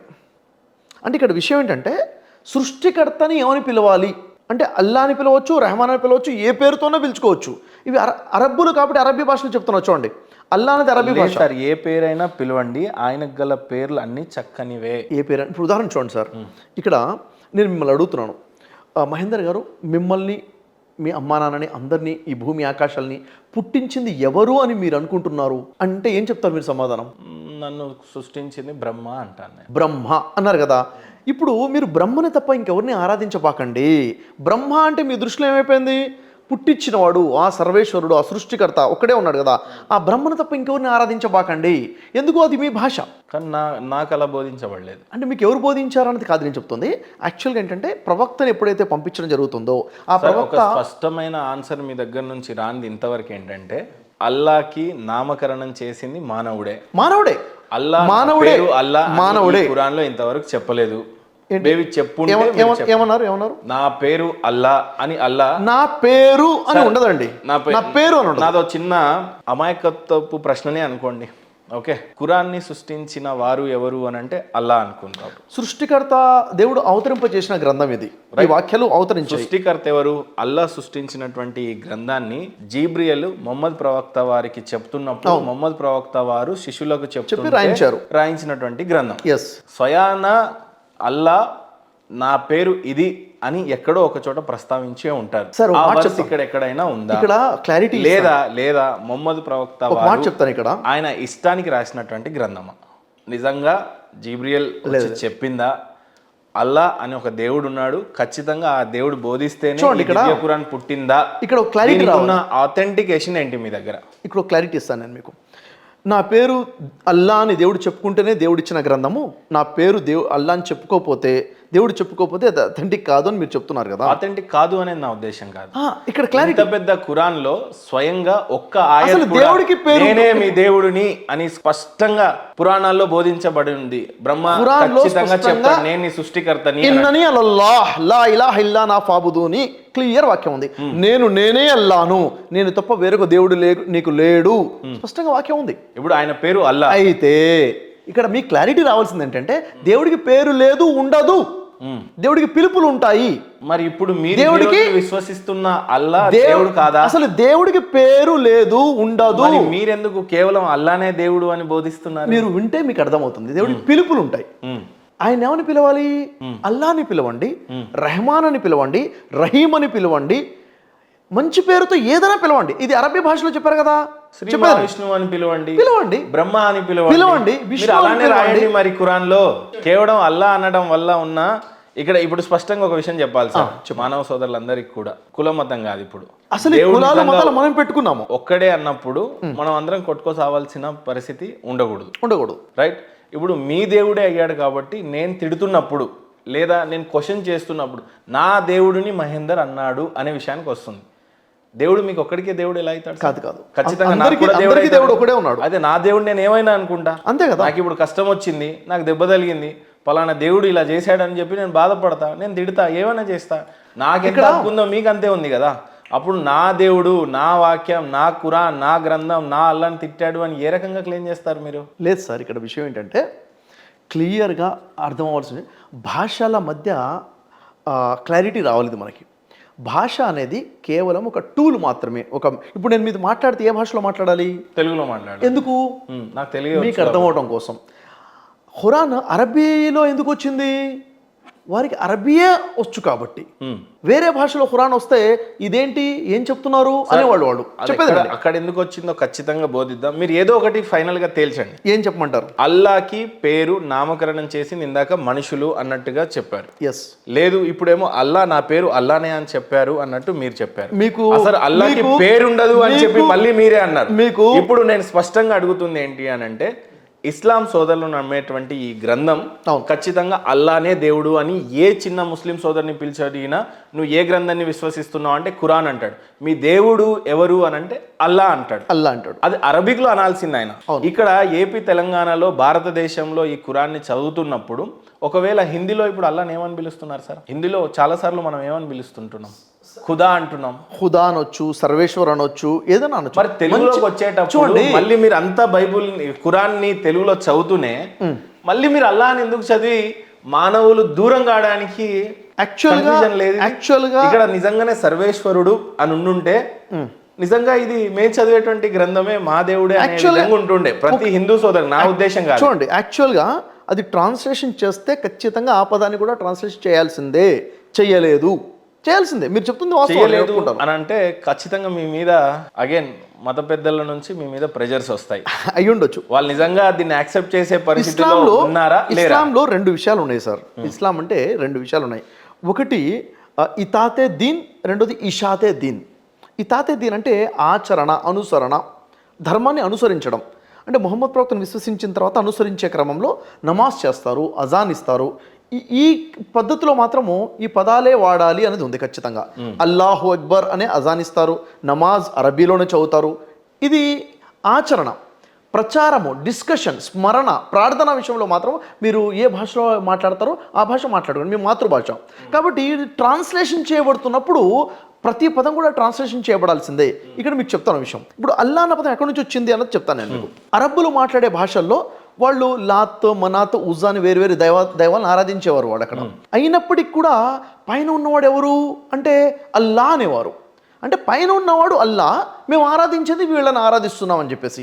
ఇక్కడ కూడా చూడండి, చాలామంది మనకి హిందూ సోదరులు అడుగుతుంటే ఎవరిని ఆరాధిస్తున్నారు? రాముడిని, కృష్ణుడిని, సాయిబాబాని, లేక హనుమంతుడిని, ఎవరెవరిని ఆరాధిస్తున్నారు? మళ్ళీ పుట్టించిన దేవుడు ఎవరు అంటే ఆ పైవాడండి అంటారు. అవునా లేదా? అంటే ఆ పైవాడికి పేరు ఉంది వాళ్ళ దగ్గర, ఆ బ్రహ్మనో, సర్వేశ్వరుడో, పైవాడో. అలాగే అక్కడ అరబ్బుల్లో కూడా వాళ్ళు ఎవరిని ఆరాధిస్తున్నప్పటికీ అల్లా అనేవారు, ఆ పదం వాడేవారు పైవాడిని దృష్టిలో పెట్టుకుని. అప్పుడు ఎప్పుడైతే అన్నారో అల్లాన్ని తప్ప వేరే ఉన్న ఆరాధించబాకండి అని వారి భాషలోనే వారే పదంలోనే వాళ్ళకి సందేశం ఇచ్చారు. అసలు అల్లా అన్న పదం ఎక్కడి నుంచి వచ్చింది? అరబ్బు భాష పుట్టింది ఎప్పుడు? అరబ్బు భాష కన్నా ముందు అక్కడ ఒక ట్రైబల్ లాంగ్వేజ్ ఉండేది.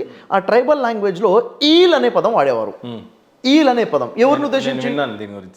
మేబీ అయి ఉండొచ్చు. ఈల్ అనే పదం, దాన్ని ఏల్ అంటారు, కొంతమంది ఈల్ అంటారు. ఎవరిని ఉద్దేశించి? పైవాడిని ఉద్దేశించే.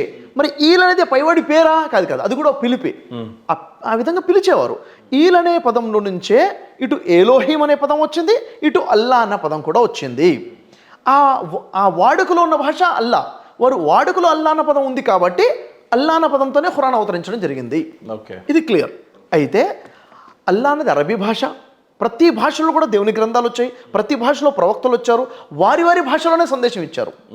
ఇప్పుడు ఇక్కడ తెలుగు భాషలో ఖురాన్ అవతరిస్తే అల్లా అన్న పదంతో అవతరించేది కాదు. ఏ పదంతో వచ్చేది? ఇక్కడి ప్రజలు ఏ పదాన్ని వాడేవారు? సర్వేశ్వరుడు అన్న పదంతోనో, అక్షర పరబ్రహ్మ అన్న పదంతోనో, భగవంతుడు అనే పదంతోనో, ఇక్కడ వారే పదంతోనే ఖురాన్ చాలా కాంట్రవర్సీస్ అవుతాయి కదా సార్. ఎందుకు కాంట్రవర్సీ అవుతుంది? ఈ దివ్య గ్రంథం నేను కూడా పాటించేదే అయినప్పుడు నేను విగ్రహారాధన చేస్తాను, సనాతన ధర్మాన్ని అనుసరిస్తూ. అరబ్బులు కూడా విగ్రహారాధన చేసేవారే. చూడండి, అరబ్బులు కూడా విగ్రహాలను ఆరాధిస్తున్నారు. ఎంతమంది 360 విగ్రహాలు పెట్టుకుని 360 దేవదేవతలను ఆరాధించేటప్పుడు వారు కూడా పైన కూడా ఉన్నాడని నమ్మేవారు. వారి దగ్గరకు వచ్చింది. మిమ్మల్ని పుట్టించింది ఎవరు? ఈ 360 విగ్రహాలు ఎక్కడుండేవి? మక్కాలో ఆరాధన చేసేవారు. వారు నమ్ముకున్న దేవి, ఇక్కడ ఏ విధంగా అయితే దేవి దేవతలు ఉన్నారో అక్కడ కూడా 360 విగ్రహాలు ఎక్కువ ఉండేవారు. కాబాలో ఉండేవి. కాబాలో ఆ 360 విగ్రహాలను ధ్వంసం చేసింది ఎవరు? ప్రవక్త ముహమ్మద్ సల్లల్లాహు అలైహి వసల్లం వారు కాబా మీద తన ప్రభుత్వం వచ్చిన తర్వాత ఆ విగ్రహాన్ని తీయించేశారు. ఎందుకు తీయించారు? యాక్చువల్గా కాబా అన్నది ఏకేశ్వరోపాసన జరిగేటువంటి ప్రాంతము. లేదు సార్, ఆయనకి కనువిప్పు జరగనంత వరకు అక్కడున్నటువంటి దేవుళ్ళంతా కూడా రాళ్ళుగా మారారు, అంతేనా? లేదు. అంటే ఆయన కూడా ఆ విగ్రహాల ఆరాధన చేసేవాడే మహమ్మద్ ప్రవక్త వారు. కానీ జిబ్రియల్ ఎప్పుడైతే వచ్చి చెప్పిందో, మహమ్మద్ ప్రవక్త కాదు, ఏ ప్రవక్త కూడా సృష్టికర్తని తప్ప ఇంకెవరిని ఆరాధించలేదు. అది కనువిప్పు కానంత వరకు. అసలు అసలు జిబ్రియల్ వచ్చి చెప్పినటువంటి వయసు ఏమై ఉంటది మహమ్మద్ ప్రవక్త వారికి? 40 సంవత్సరాల వయసు. 40 సంవత్సరాలు. 38, 40 ఇయర్స్ పక్కగా రాస్తుంది. 40 సంవత్సరాల వయసులో 38, 40 అంటున్నాను నేను. 40.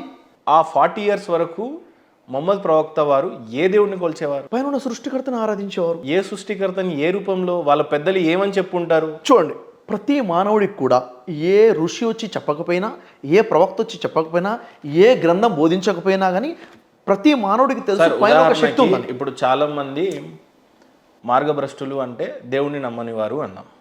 సపోజ్ సిరాజ్, మొన్న నేను ఇంటర్వ్యూ జరిగినప్పుడు బ్రదర్ సిరాజ్ గారు, ఆయన ఒక హిందూ సోదరుడు.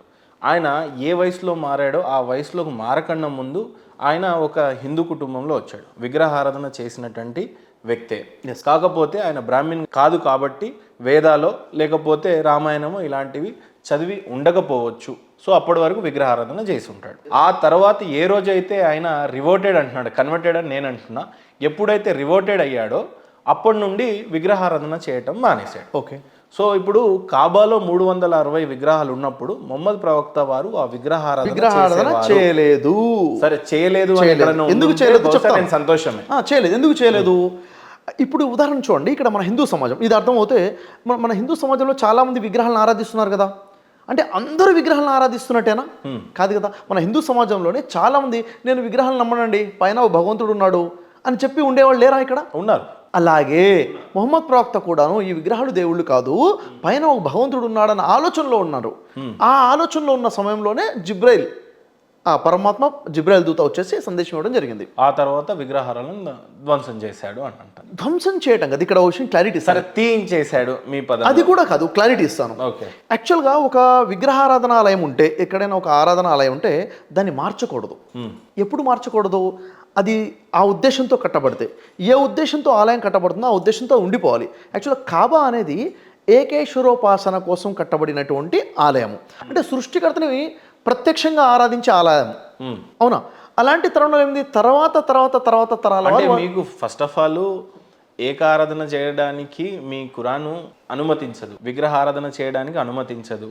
ఒక ఆలయాన్ని సృష్టించి ఆ ఆలయంలో ఇది దేవుడి యొక్క మందిరం అంటే ఒప్పుకోదు. ఎందుకంటే దేవుడు ఈ మందిరంలో ఉంటాడు అని అంటే లేదు, లేదు. ఒప్పుకోవడానికి లేదు. ఆరాధన చేసుకోవడం కోసం ఒక ప్రాంతం అనేది ఉంటుంది. ఓకేనా?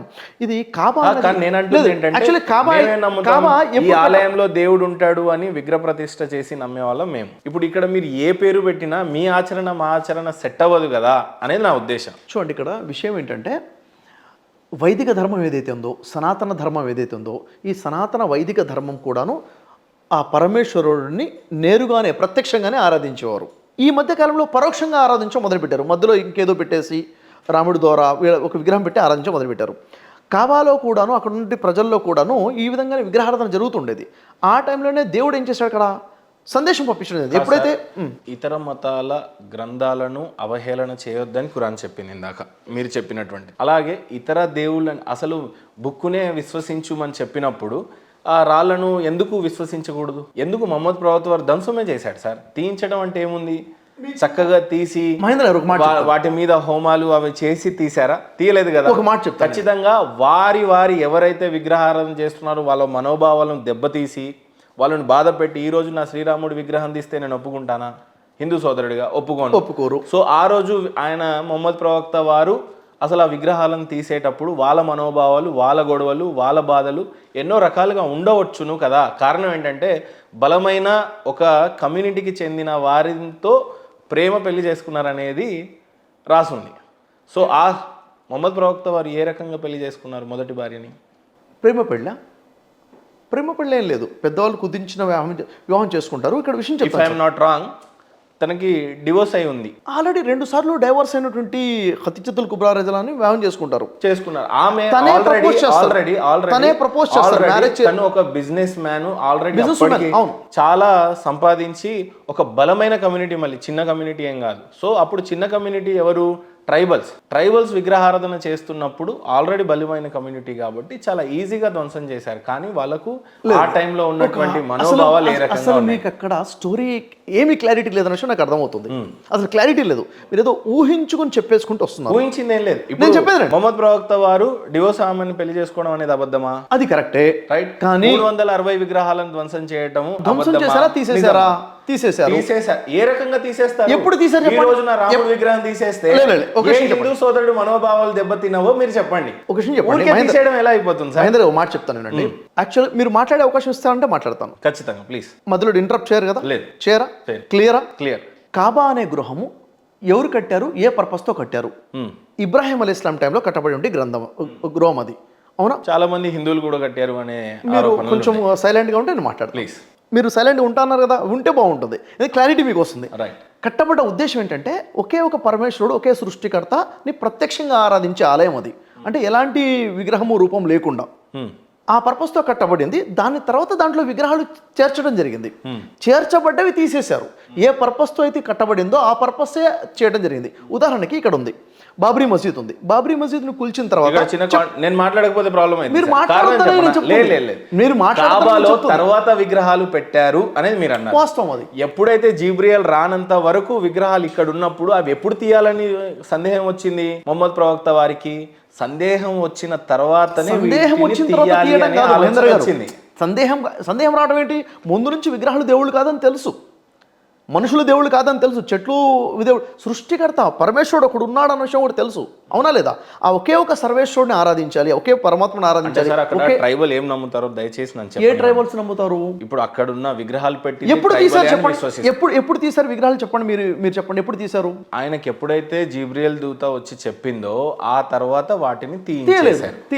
ఎప్పుడు తీశారు అది మీరు చెప్పండి, ఎప్పుడు తీసారు? అదే అడుగుతున్నా. తర్వాతనే తీశారు అని చెప్పి. ఎంతకాలం తర్వాత తీశారు? ఎంతకాలం వచ్చినటువంటి కొంతకాలానికి అయితే. కొంతకాలం అంటే ఎంత? కొంత అంటే ఒక 2-3 years అయి ఉండొచ్చా? అదే ఎందుకు చెప్పనా, ఎందుకంటే ఈ మీకు బేసిక్ ఇన్ఫర్మేషన్ సార్ నేనేమంటాను, ఈ గ్రంథము అన్ని 40 సంవత్సరాల వయసులో మొహమ్మద్ ప్రవక్తకి ప్రవక్త పదవి లభించింది. ఓకే, ఆ తర్వాత మీరు అన్నారు జిబ్రాయిల్ వారు వచ్చారు, అప్పుడు అర్థమైంది విగ్రహాలు దేవుళ్ళు కాదని తీసేశారు అంటున్నారు. నేను అంటున్నాను ఎన్ని సంవత్సరాల తర్వాత తీశారు? ఎన్ని సంవత్సరాలు అయితే తీశారు అని నేను అంటున్నాను. అలా కాదు, సరే డిబేట్ అయితే అది కాదు. డిబేట్ అదే మీరే ఉన్నారంటే మనోభావాలు దెబ్బతిన్నాయంటే ఎవరు మనోభావాలు దెబ్బతిన్నాయి అక్కడ? ఎవరు ఉన్నారు అసలు అక్కడ? యాక్చువల్ వాస్తవంగా లేదు, అలా జరగలేదు. నేను చెప్పేదండి, అది ఏం జరిగిందంటే ప్రజలకి ఎప్పుడైతే చెప్పడం మొదలు పెట్టారో వాళ్ళ క్లారిటీ వస్తుపోయింది. ఏమని? సర్వేశ్వరుడు ఒకడే ఉన్నాడు, ఆయన్ని ఆరాధించాలని చెప్పేసి.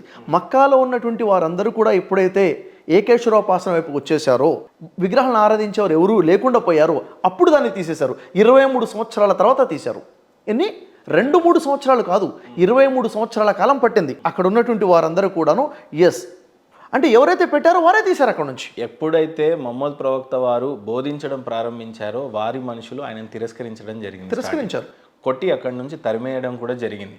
ఆయన మక్కకి వెళ్ళడం కూడా జరిగింది. మదీనాకి వెళ్ళారు. మదీనాకి, మక్క నుండి మదీనాకి వెళ్ళడం కూడా జరిగింది. క్వశ్చన్ చెప్తాను మహేందర్ గారు, మీకు క్లారిటీ రావాలంటే అసలు ఏం జరిగిందో చెప్తాను. సరే, క్వశ్చన్ ఏంటంటే సార్, ఇక్కడ అల్లా పేరు ఇంతవరకు మీరు ఎస్టాబ్లిష్ చేయలేదు. సో అల్లా పేరు ఎస్టాబ్లిష్ చేయాల్సిన అవసరం లేదు మహేందర్ గారు. మనం డైవర్ట్ అవ్వడానికి కారణం ఇక్కడ క్వశ్చన్ చెప్పండి. అసలు ఈ విగ్రహారాధన అల్లా అనేది ఏ భాష సార్? అరబిక్ అని అంటున్నారు. అరబీ భాష అంటే ఈ భూమి ఆకాశాలను పుట్టించిన వాడి పేరు అరబీలో ఉంటుందా? ఒక భాషలోనే ఉంటుందా? వేరే భాషలో ఉండదా? ఖురాన్ అయితే కామన్ సెన్స్ ఏంటి? మీరే ఉన్నారంటే మీ దేవుడికో పేరు ఉండాలండి, మా దేవుడికో పేరు ఉండాలండి, మీ దేవుడి పేరు వేరే ఉండాలి, నా దేవుడి పేరు వేరే ఉండాలి. మీరు ఎస్టాబ్లిష్ చేసే ప్రయత్నం చేస్తున్నారు. అందరి దేవుళ్ళు ఒకటే. అందరి దేవుళ్ళు కాదు, అందరికీ సృష్టికర్త ఒక్కడే ఉన్నాడు. ఆయన్ని చూడండి, ఆయన్ని మీ భాషలో మీరు పిలుస్తున్నారు దేవుణ్ణి. ఎవరు పిలుస్తారు? అరబీ భాషలో అల్లా అన్నారు. అల్లా మాత్రమే కాదు, రెహమాన్ అంటే కరుణామయుడు అనొచ్చు, రజాక్ ఉపాధి ప్రదాత అనొచ్చు, సమీ అంటారు వినేవాడు అనొచ్చు, అవునా లేదా? బసీర్ చూసేవాడు అనొచ్చు. ఇలా చూసుకుంటే 100కు పైగా పేర్లు ఉన్నాయి. పేర్లు కాదు అవి, వాటిని ఏమంటే అస్మా వ సిఫాత్ అంటారు. చెప్పేదండి, ఏ భాషలో వాళ్ళకు నచ్చినట్టుగా పిలిచారు అనుకుందాం. అందుకే అని అయితే పిలిచారు, ఇప్పుడు కరెక్ట్ మాట్లాడారు. ఓకే, పిలిచారు అన్నారు కదా. పేరు ఎక్కడి నుంచి వచ్చింది? మీ పేరేంటి సార్? మహేందర్. ఓకే, మిమ్మల్ని ఏమని పిలుస్తారు? మీ అమ్మ నాన్న ఏమని పిలుస్తారు? ముద్దు పేర్లు వేరే సార్ పిలుస్తారు. అఫీషియల్ గా నాకున్న పేరు మహేందర్ మాత్రమే పిలుస్తారు. చూడండి, నేను చెప్తాను క్లారిటీ. మీ పిల్లలు మిమ్మల్ని ఏమని పిలుస్తారు? డాడీ అని పిలుస్తారు. నా పేరు అది కాదు కదా, నా రిలేషన్ ఆయనతో. చెప్పేదేనండి సార్, నా రిలేషన్ సార్. ఇది మీరు చాలా వేదికలలో బోధించారు కాబట్టి ఫస్ట్ టైం చెప్తున్నాను. Damn clear sir. నేను చెప్పలేదు. మా అత్తమ్మ నన్ను ఏమని పిలుస్తుంది? అల్లుడు అని పిలుస్తుంది. అది చెప్పలేదు. మా తాత నన్ను ఏమని పిలుస్తాడు? మీకు మహేందర్ పేరు ఎవరు పెట్టారు? రిలేషన్షిప్. మీకు మహేందర్ ఎవరు పెట్టారు? కన్న తండ్రి పెట్టాడు నాకు. దేవుడికి కన్న తండ్రి లేడు కాబట్టి మరి తండ్రి దేవుడు అల్లా అని ఎలా వచ్చింది? అల్లా అనేది పేరు కాదు, పేరు లేదని చెప్పండి. పేరు లేదు చెప్తున్నాను. మరి ఎలా అనేది రాశారు ఈ ఖురాన్ లో? ఇప్పుడు మీది తప్ప, ఖురాన్ తప్ప. ఖురాన్ లో దేవుడి పేరు అల్లా అని ఎక్కడ ఉందో చూపించండి నాకు. ఇప్పటిదాకా మీరు చదివి వినిపించింది అదే కదా. పిలవండి, పిలవండి, నన్ను డాక్టర్ అని పిలవండి, నన్ను మోటివేటర్ అని పిలవండి, నన్ను సైకాలజిస్ట్ అని పిలవండి. నా పేరు సైకాలజిస్ట్ లేదు. అలాగే పేరుని క్లబ్ చేయొద్దు. చూడండి, ఇక్కడ పేరు కాదు సార్, నేను చెప్పేది రండి. సిఫత్. సిఫత్ అంటే ఏంటిది? సిఫత్ అని అరబీలు అంటారు, గుణ లక్షణము. సరే, ఇప్పుడు మనం కొంత ఈగో పక్కన పెట్టేసి చాలా సూటిగా మాట్లాడేద్దాం ఒక విషయం. అసలు క్లారిటీ చాలా సూటిగా ఒక విషయం అడిగేద్దాం. దేవుడికి పేరు లేదు అంటా నేను. మీ దేవుడికి లేదు. ఎవరి దేవుడికి పేరు ఉండదు, పిలుపులు ఉన్నాయి అంటా నేను. ఓకే, సరే. ఆయన మీరు బ్రహ్మ అంటారు కదా, ఇది బ్రహ్మ అంటే సృష్టికర్త అని అర్థం. చూడండి, బ్రహ్మ అంటే ఒక ప్రశ్న దగ్గరనే గంట అయిపోయింది. ఇక్కడ మీరు వితండ వాదన చేస్తున్నారు. అంటే ఇక్కడ నా దేవుడి పేరు యెహోవానే అని ఒక వర్గము, నా దేవుడి పేరు అల్లానే అని మరో వర్గము. చెప్పేదండి, నా దేవుడి పేరు ఇదే అని ఒక్కొక్క భాషలో ఉన్నవాడు ఒక్కొక్క పేరు పెట్టేసుకొని, అంటే ఇంతమంది దేవుళ్ళు ఉన్నారా? అంటే ముస్లింలకి అల్లా దేవుడు అయితే, క్రైస్తవులకి యెహోవా దేవుడు అయితే, వీళ్ళకి సర్వేశ్వరుడు దేవుడు అయితే, సర్వేశ్వరుడు వేరు, యెహోవా వేరు, అల్లా వేరైతే ఎంతమంది దేవుళ్ళు ఉన్నారు? వాస్తవం కాదు. సర్వేశ్వరుడు, సర్వానికి ఈశ్వరుడు ఎవరు? అల్లా ఆరాధనకరుడు ఎవరు? యెహోవా జీవం గలవాడు ఎవరు? ఈ 3 పదాలు, పేర్లు మాత్రమే అర్థాలు ఉన్నాయి. ఈ 3 కూడా ఆయన్నే పిలుస్తున్నారు. అలా లేదు సార్. క్వశ్చన్ చెప్తాను. నేను గ్రంథం గురించి బోధిస్తున్నాను సార్. నేను దేని గ్రంథం గురించి అంటే సృష్టికర్తని సృష్టించినటువంటి అమ్మవారి పేరు గాయత్రి. ఇక్కడ అక్కడి నుంచి పుట్టినటువంటి దేవుళ్ళు బ్రహ్మ, విష్ణువు, మహేశ్వర. బ్రహ్మ మమ్మల్ని సృష్టిస్తే ఇక్కడ మనం అడ్మినిస్ట్రేటర్ గా నడిపించేటవాడు విష్ణువు, లయకారకుడు శివుడు. మేము ఎప్పుడు పోవాలి, ఎలా పోవాలి, పోయేటప్పుడు తీసుకుపోయేవాడు శివుడు. ఆయనే అడ్మినిస్ట్రేటర్. ఆయన కలియుగంలో ఉన్నాడు, కృతయుగంలో ఉన్నాడు, అన్ని యుగంలో ఉన్నాడు. మాకు 4 యుగాలు ఉన్నాయి. ఒక్కొక్క యుగంలో దయచేసి నాది ఇలాంటి స్టోరీస్ ప్రతి మతంలో ఉన్నాయి సార్.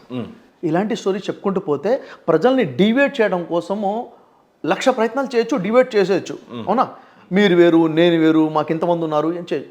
అందరికీ యాక్చువల్గా చూడండి, ఉపనిషత్తులో శ్వేతాశ్వతర ఉపనిషత్తులో 3వ అధ్యాయం 2వ మంత్రంలో ఉంటుంది. ఏని? ధావ్యా భూమి జనయాన్ దేవ ఏక.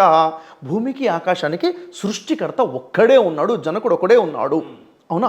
ఇంకా చెప్పాలంటే మూడో అధ్యాయము మూడో మంత్రం ఉంటుంది, ఏకోహి రుద్రోణ నా ద్వితీయాయ తస్తుహ ఇమాం లోకానిషత ఈశనిపి. ఈ సమస్త లోకాలను పుట్టించి పరిపాలించేవాడు, పుట్టించేవాడు ఒకడు, పరిపాలించేవాడు ఒకడు కాదు, పుట్టించి పరిపాలించే ఆ రుద్రుడు ఒక్కడే ఉన్నాడు. ఆయనే సమస్త అధికారాలు కలిగి ఉన్నవాడు ఒక్కడే ఉన్నాడు. ఇప్పుడు మీరు చదివినటువంటి పురాణమా సార్? ఉపనిషత్, శ్వేతాశ్వతర ఉపనిషత్. అయితే ఇక్కడ ఏంటంటే మనం ఏం చేస్తామంటే ఆయన ఇప్పుడు ఉదాహరణకి ఇప్పుడు మీరు చెప్పినటువంటి ఇది ఎక్కడుంది సార్? పురాణాల్లో ఉందా, ఉపనిషత్తులో? ఉపనిషత్, శ్వేతాశ్వతర ఉపనిషత్తులో ఓకే. నేను చెప్పిన విషయము వేదాలలో ఉంటుంది, ఉపనిషత్తులో భగవద్ ఎక్కడ చూసినా కానీ సృష్టికర్త ఒకడే, పరమాత్ముడు ఒక్కడే అన్న విషయం క్లియర్. అన్ని గ్రంథాలు చెప్తున్నాయి వాస్తవం అది. మన మనసు కూడా సాక్ష్యం చెప్తుంది, అవునండి పైన ఉన్నాడు ఒకడే ఉన్నాడు. ఆది శక్తి ఒకటే, మొట్టమొదటి శక్తి, ఆ పవర్ అనేది ఒకటే. హిందువులు నమ్మేది అదే సార్, ఆదిశక్తి. ఆది అంటే మొట్టమొదటిగా ఉన్నటువంటి ఆ పవర్, ఆ పవర్, ఆ శక్తి. దాన్ని మనం మేల్ గా కొంతమంది చేశారు, ఫిమేల్ గా చేసుకున్నారు, మనుషులుగా చేసుకున్నారు, రకరకాల అమ్మవారు అని స్పష్టం. చాలా మంది అలా అంటారు. అందరూ అనబాకండి, ఎందుకంటే అందరూ అలా అన్నారు. ఓకే. అన్నటువంటి వారు అనేక మంది ఉన్నారు, అవునా లేదా? ఇప్పుడు చాలా స్పష్టంగా మీరు ఎస్టాబ్లిష్ చేయగలిగేది ఫస్ట్ దివ్య గ్రంథమైన ఖురాన్ పేరే అరబిక్. ఖురాన్కి మీనింగ్ ఏంటి? ఖురాన్ అంటే పఠించబడే గ్రంథం. ఖురాన్ ఒకరికి మాటి చదవబడే గ్రంథం, జ్ఞానం ఇచ్చేది అని చెప్పవచ్చు. అవును. సో ఖురాన్ అనే పదమే అరబిక్లో ఉంది. ప్రతి పదం అరబిక్కి సంబంధించినటువంటి గ్రంథం ఇది. సో ఇప్పుడు అల్లాకి పేరు అనేది నామకరణం చేసే విషయంలో ఏమని ఎస్టాబ్లిష్ చేసేస్తారు ఫైనల్గా మీరు? క్లియర్గా చెప్పే విషయం ఏంటంటే, అక్కడ ఉన్నటువంటి ప్రజలకి ఎప్పుడైతే వారు ధర్మాన్ని వదిలిపెట్టి అధర్మంలోకి వెళ్ళిపోయారో, వాళ్ళకి ధర్మానికి సంబంధించిన క్లారిటీ ఇవ్వడం కోసం ప్రవక్తని పంపించినప్పుడు వారు మాట్లాడే భాషలో వారికి సందేశం ఇవ్వడం జరిగింది. వారు మాట్లాడే భాషలో వారు పైన ఉన్న సృష్టికర్తని అల్లాన పదంతోనే పరిచయం ఉంది కాబట్టి అల్లాన పదంతోనే పరిచయం ఉంది, వారికి అరబ్బీ భాషలోనే సందేశం ఇవ్వడం జరిగింది. ఇది క్లియర్గా ఖురాన్లో 12వ సూరా 2వ వాక్యంలో ఉంటుంది. నేను దీన్ని ఖురాన్లో ఎందుకు పంపించానంటే మీరు చక్కగా అర్థం చేసుకోవడం కోసము అంటాడు. ఎందుకు? వారికి వచ్చిన భాష అది కాబట్టి. ఇంకా 43వ సూరా 3వ వాక్యంలో ఏముంటుందంటే, నేను దీనిని అరబ్బీలో చేసి పంపానంటాడు. చూడండి, అరబ్బీలో చేసి పంపడం అంటే ఏంటి? అరబ్బీలో చేసి పంపానంటాడు ఖురాన్. ఇక్కడ క్లారిటీ అడగవచ్చా సార్? ఈ క్లారిటీస్ ఎందుకంటే తర్వాత మీరు అడుగుతారు కానీ ఏంటిది అది.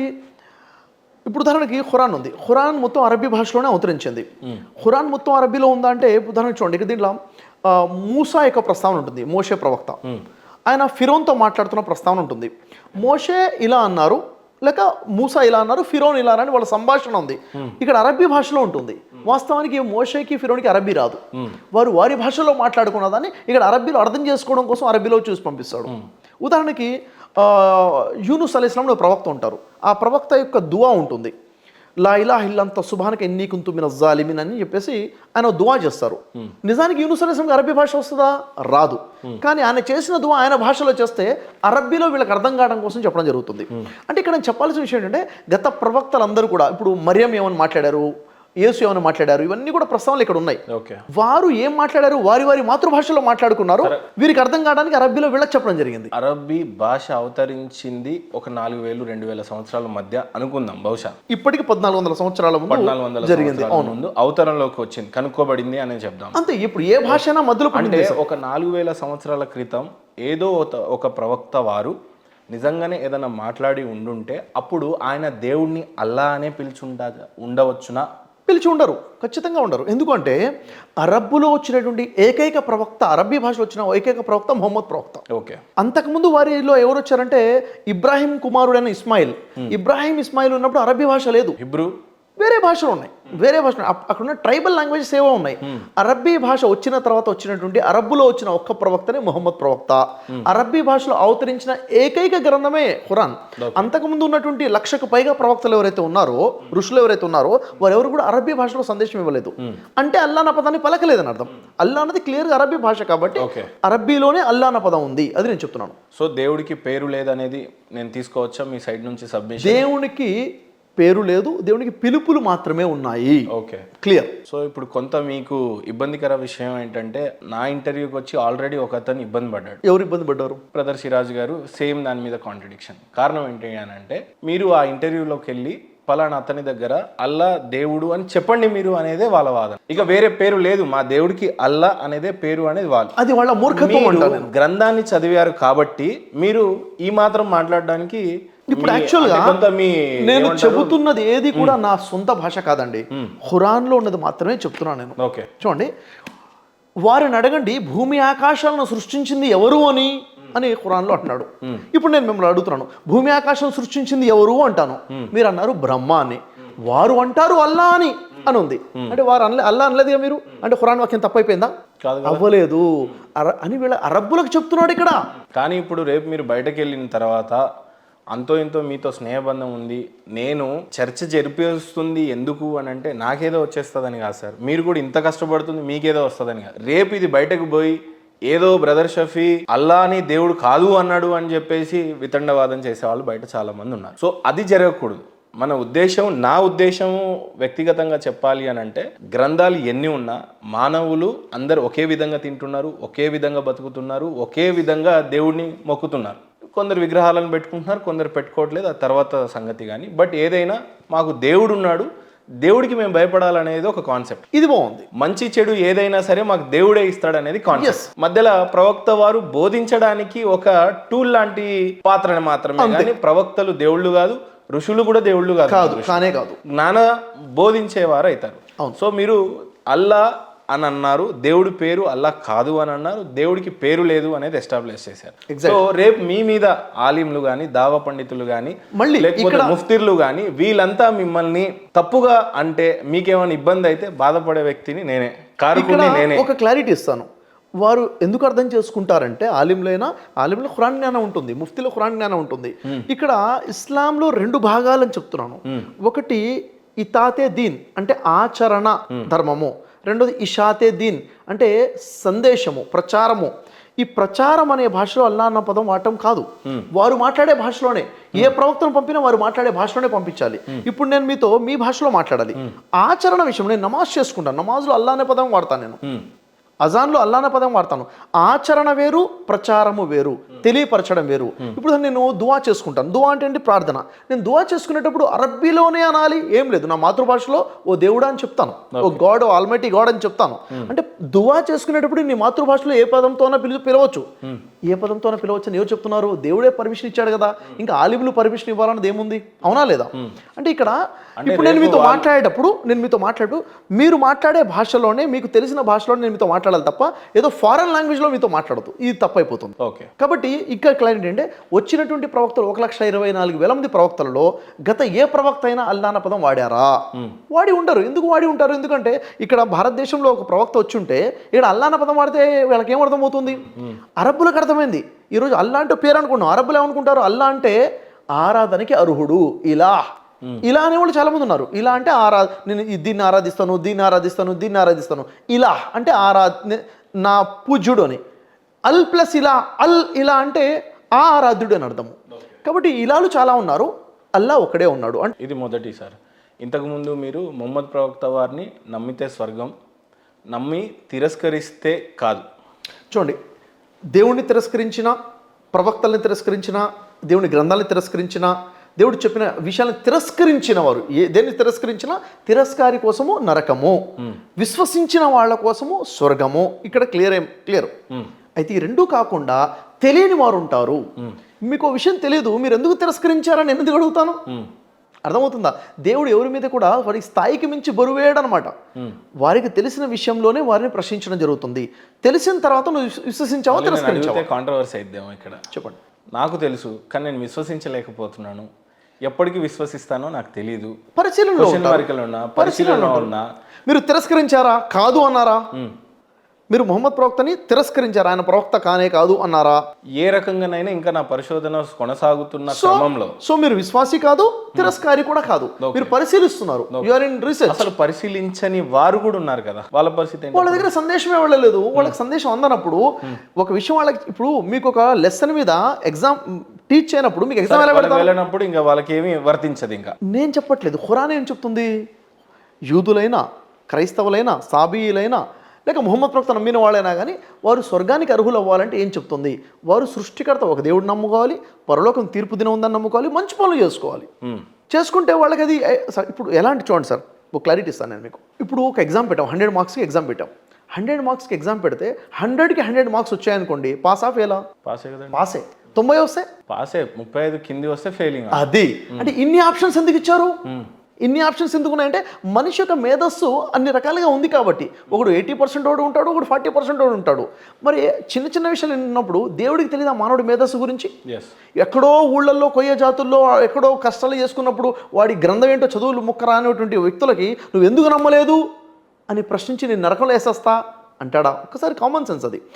విషయం ఏంటంటే అసలు ధర్మం ఏమిటి? అసలు ధర్మం ఏమిటంటే మీ జ్ఞాన పరిధిలో మంచి ఏది ఉందో దాన్ని స్వీకరించుకుంటూ, చెడు ఏది ఉందో దాన్ని తిరస్కరించుకుంటూ ఒక మనిషిలాగా బతకాలి, ఒక మానవత్వంతో జీవితం గడపాలి, నీతి నిజాయితీతో బతకాలి అని ఇది నేను చెప్తున్నానా? ఖురానే చెప్తుంది. ఖురాన్లో ఇది చూపిస్తాను నేను మీకు. ఖురాన్లో మీరు చూసుకున్నట్లయితే 91వ సూరా చూడండి, 1 నుంచి 10 వాక్యాలను ఉంది కదా, దాంట్లో నుంచి 4th సెంటెన్స్ లాస్ట్లో నుంచి మొదలవుతుంది. 7వ వాక్యం, మానవ ఆత్మ సాక్షిగా ఆ ఆత్మను తీర్చిదిద్ది ఆపై దానికి సంబంధించిన మంచి చెడులను దానికి తెలియజేసిన వాడు సాక్షిగా నిశ్చయముగా తన ఆత్మను పరిశుద్ధపరుచుకున్న వ్యక్తి సఫలుడయ్యాడు, దానిని అణిచివేసిన వ్యక్తి విఫలుడయ్యాడు.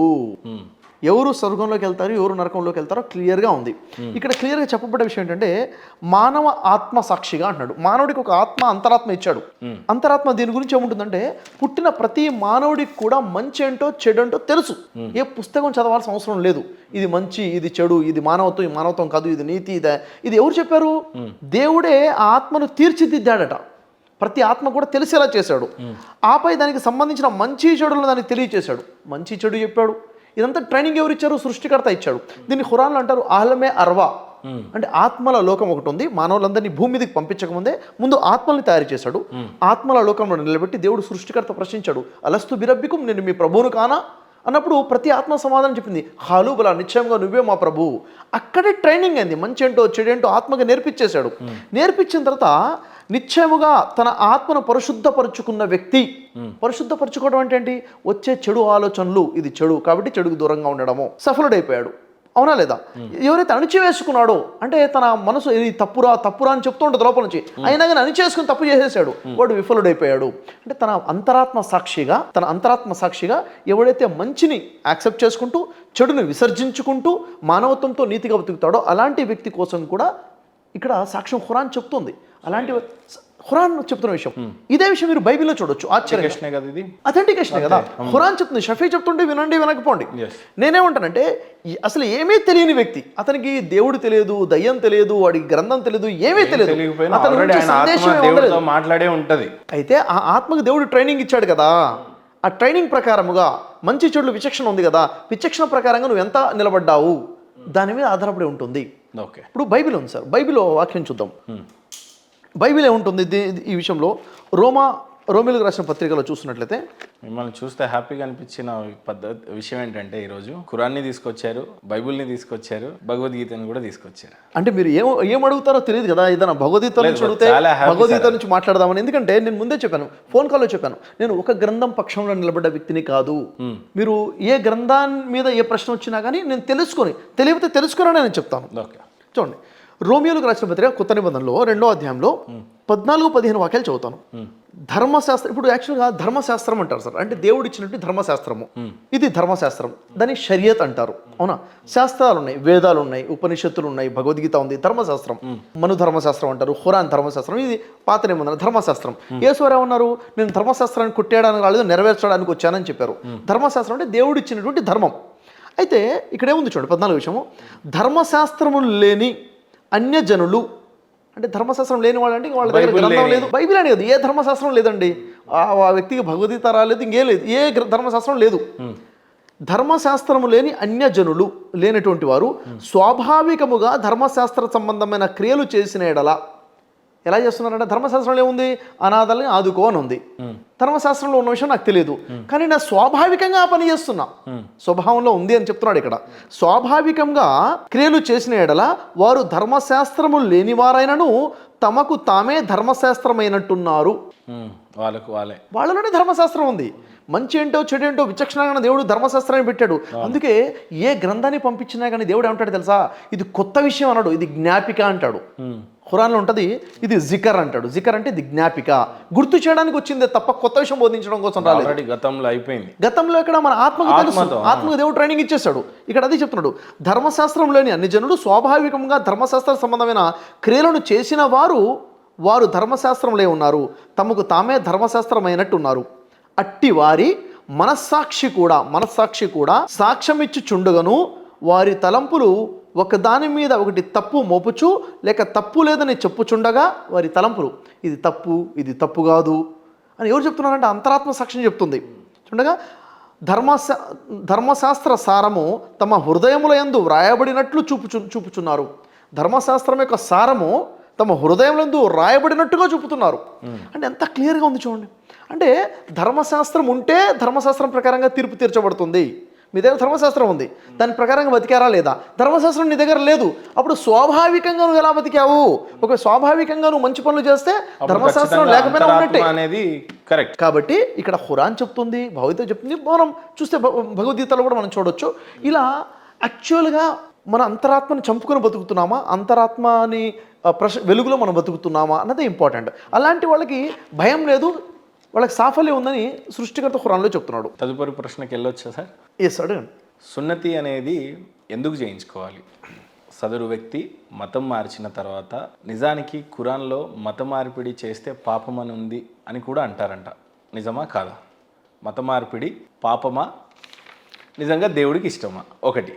రెండోది, ఒకవేళ మతం మారితే అప్పటిదాకా ఉన్నటువంటి మానవుడు ఏ వయసులో ఉన్నా, 40లో ఉన్నా 50లో ఉన్నా, సున్నతి ఎందుకు కింద లింగాన్ని కొద్దిగా కట్ చేసుకోవాలి? ఇది $1 మిలియన్ క్వశ్చనే, గతంలో కూడా అడిగిందే. ఆయనకి అనేక విషయాల తలంపులు వచ్చినాయి, ఆయన ఇబ్బంది పడ్డాడు, వీడియో డిలీట్ చేయమన్నది ఇలాంటి విషయాలపైనే. ఓకే. అయితే నాకు తెలియని వ్యక్తిగా అసలు ధర్మం మారుతున్నప్పుడు ఎందుకు సున్నతి చేయించుకోవాలనేది ఒక ప్రశ్న అయితే, రెండవది అసలు మత మార్పిడి ఖురాన్ యాక్సెప్ట్ చేయదు అని చెప్తుంది. ఎందుకంటే ఇందాక ఖురాన్లో మీరు చదివిన వర్ష ప్రకారంగా ఆయన చేతిలో ఉన్నటువంటి గ్రంథం కూడా దేవుడు పంపించినదే అయి ఉంది. ఆ దేవుడు ఏం చెప్తున్నాడు ఆ గ్రంథంలో? స్థాపించడానికి అసలు చోటే లేవు కొన్ని గ్రంథాల్లో. లేదు. ఇప్పుడు విషయం ఒకటి చెప్తానండి. యాక్చువల్గా ఇక్కడ 2 ప్రశ్నలు అడిగారు మీరు. ఫస్ట్ మత మార్పిడి అడిగారు, రెండోది మత మార్పిడి గురించి. ఫస్ట్దే మత మార్పిడి సార్ చేయొచ్చా? చూడండి, చేయరాదా? అసలు మతమే తప్పు. నేనేమంటాను, మతమే తప్పు. మతం అంటే ఏంటి, ధర్మం అంటే ఏంటో మనకు క్లారిటీ ఉండాలి. ధర్మము అంటే దేవుడు ఇచ్చినటువంటి ధర్మశాస్త్రమే ధర్మము. నిజం ఏదైతే ఉందో అదే ధర్మము.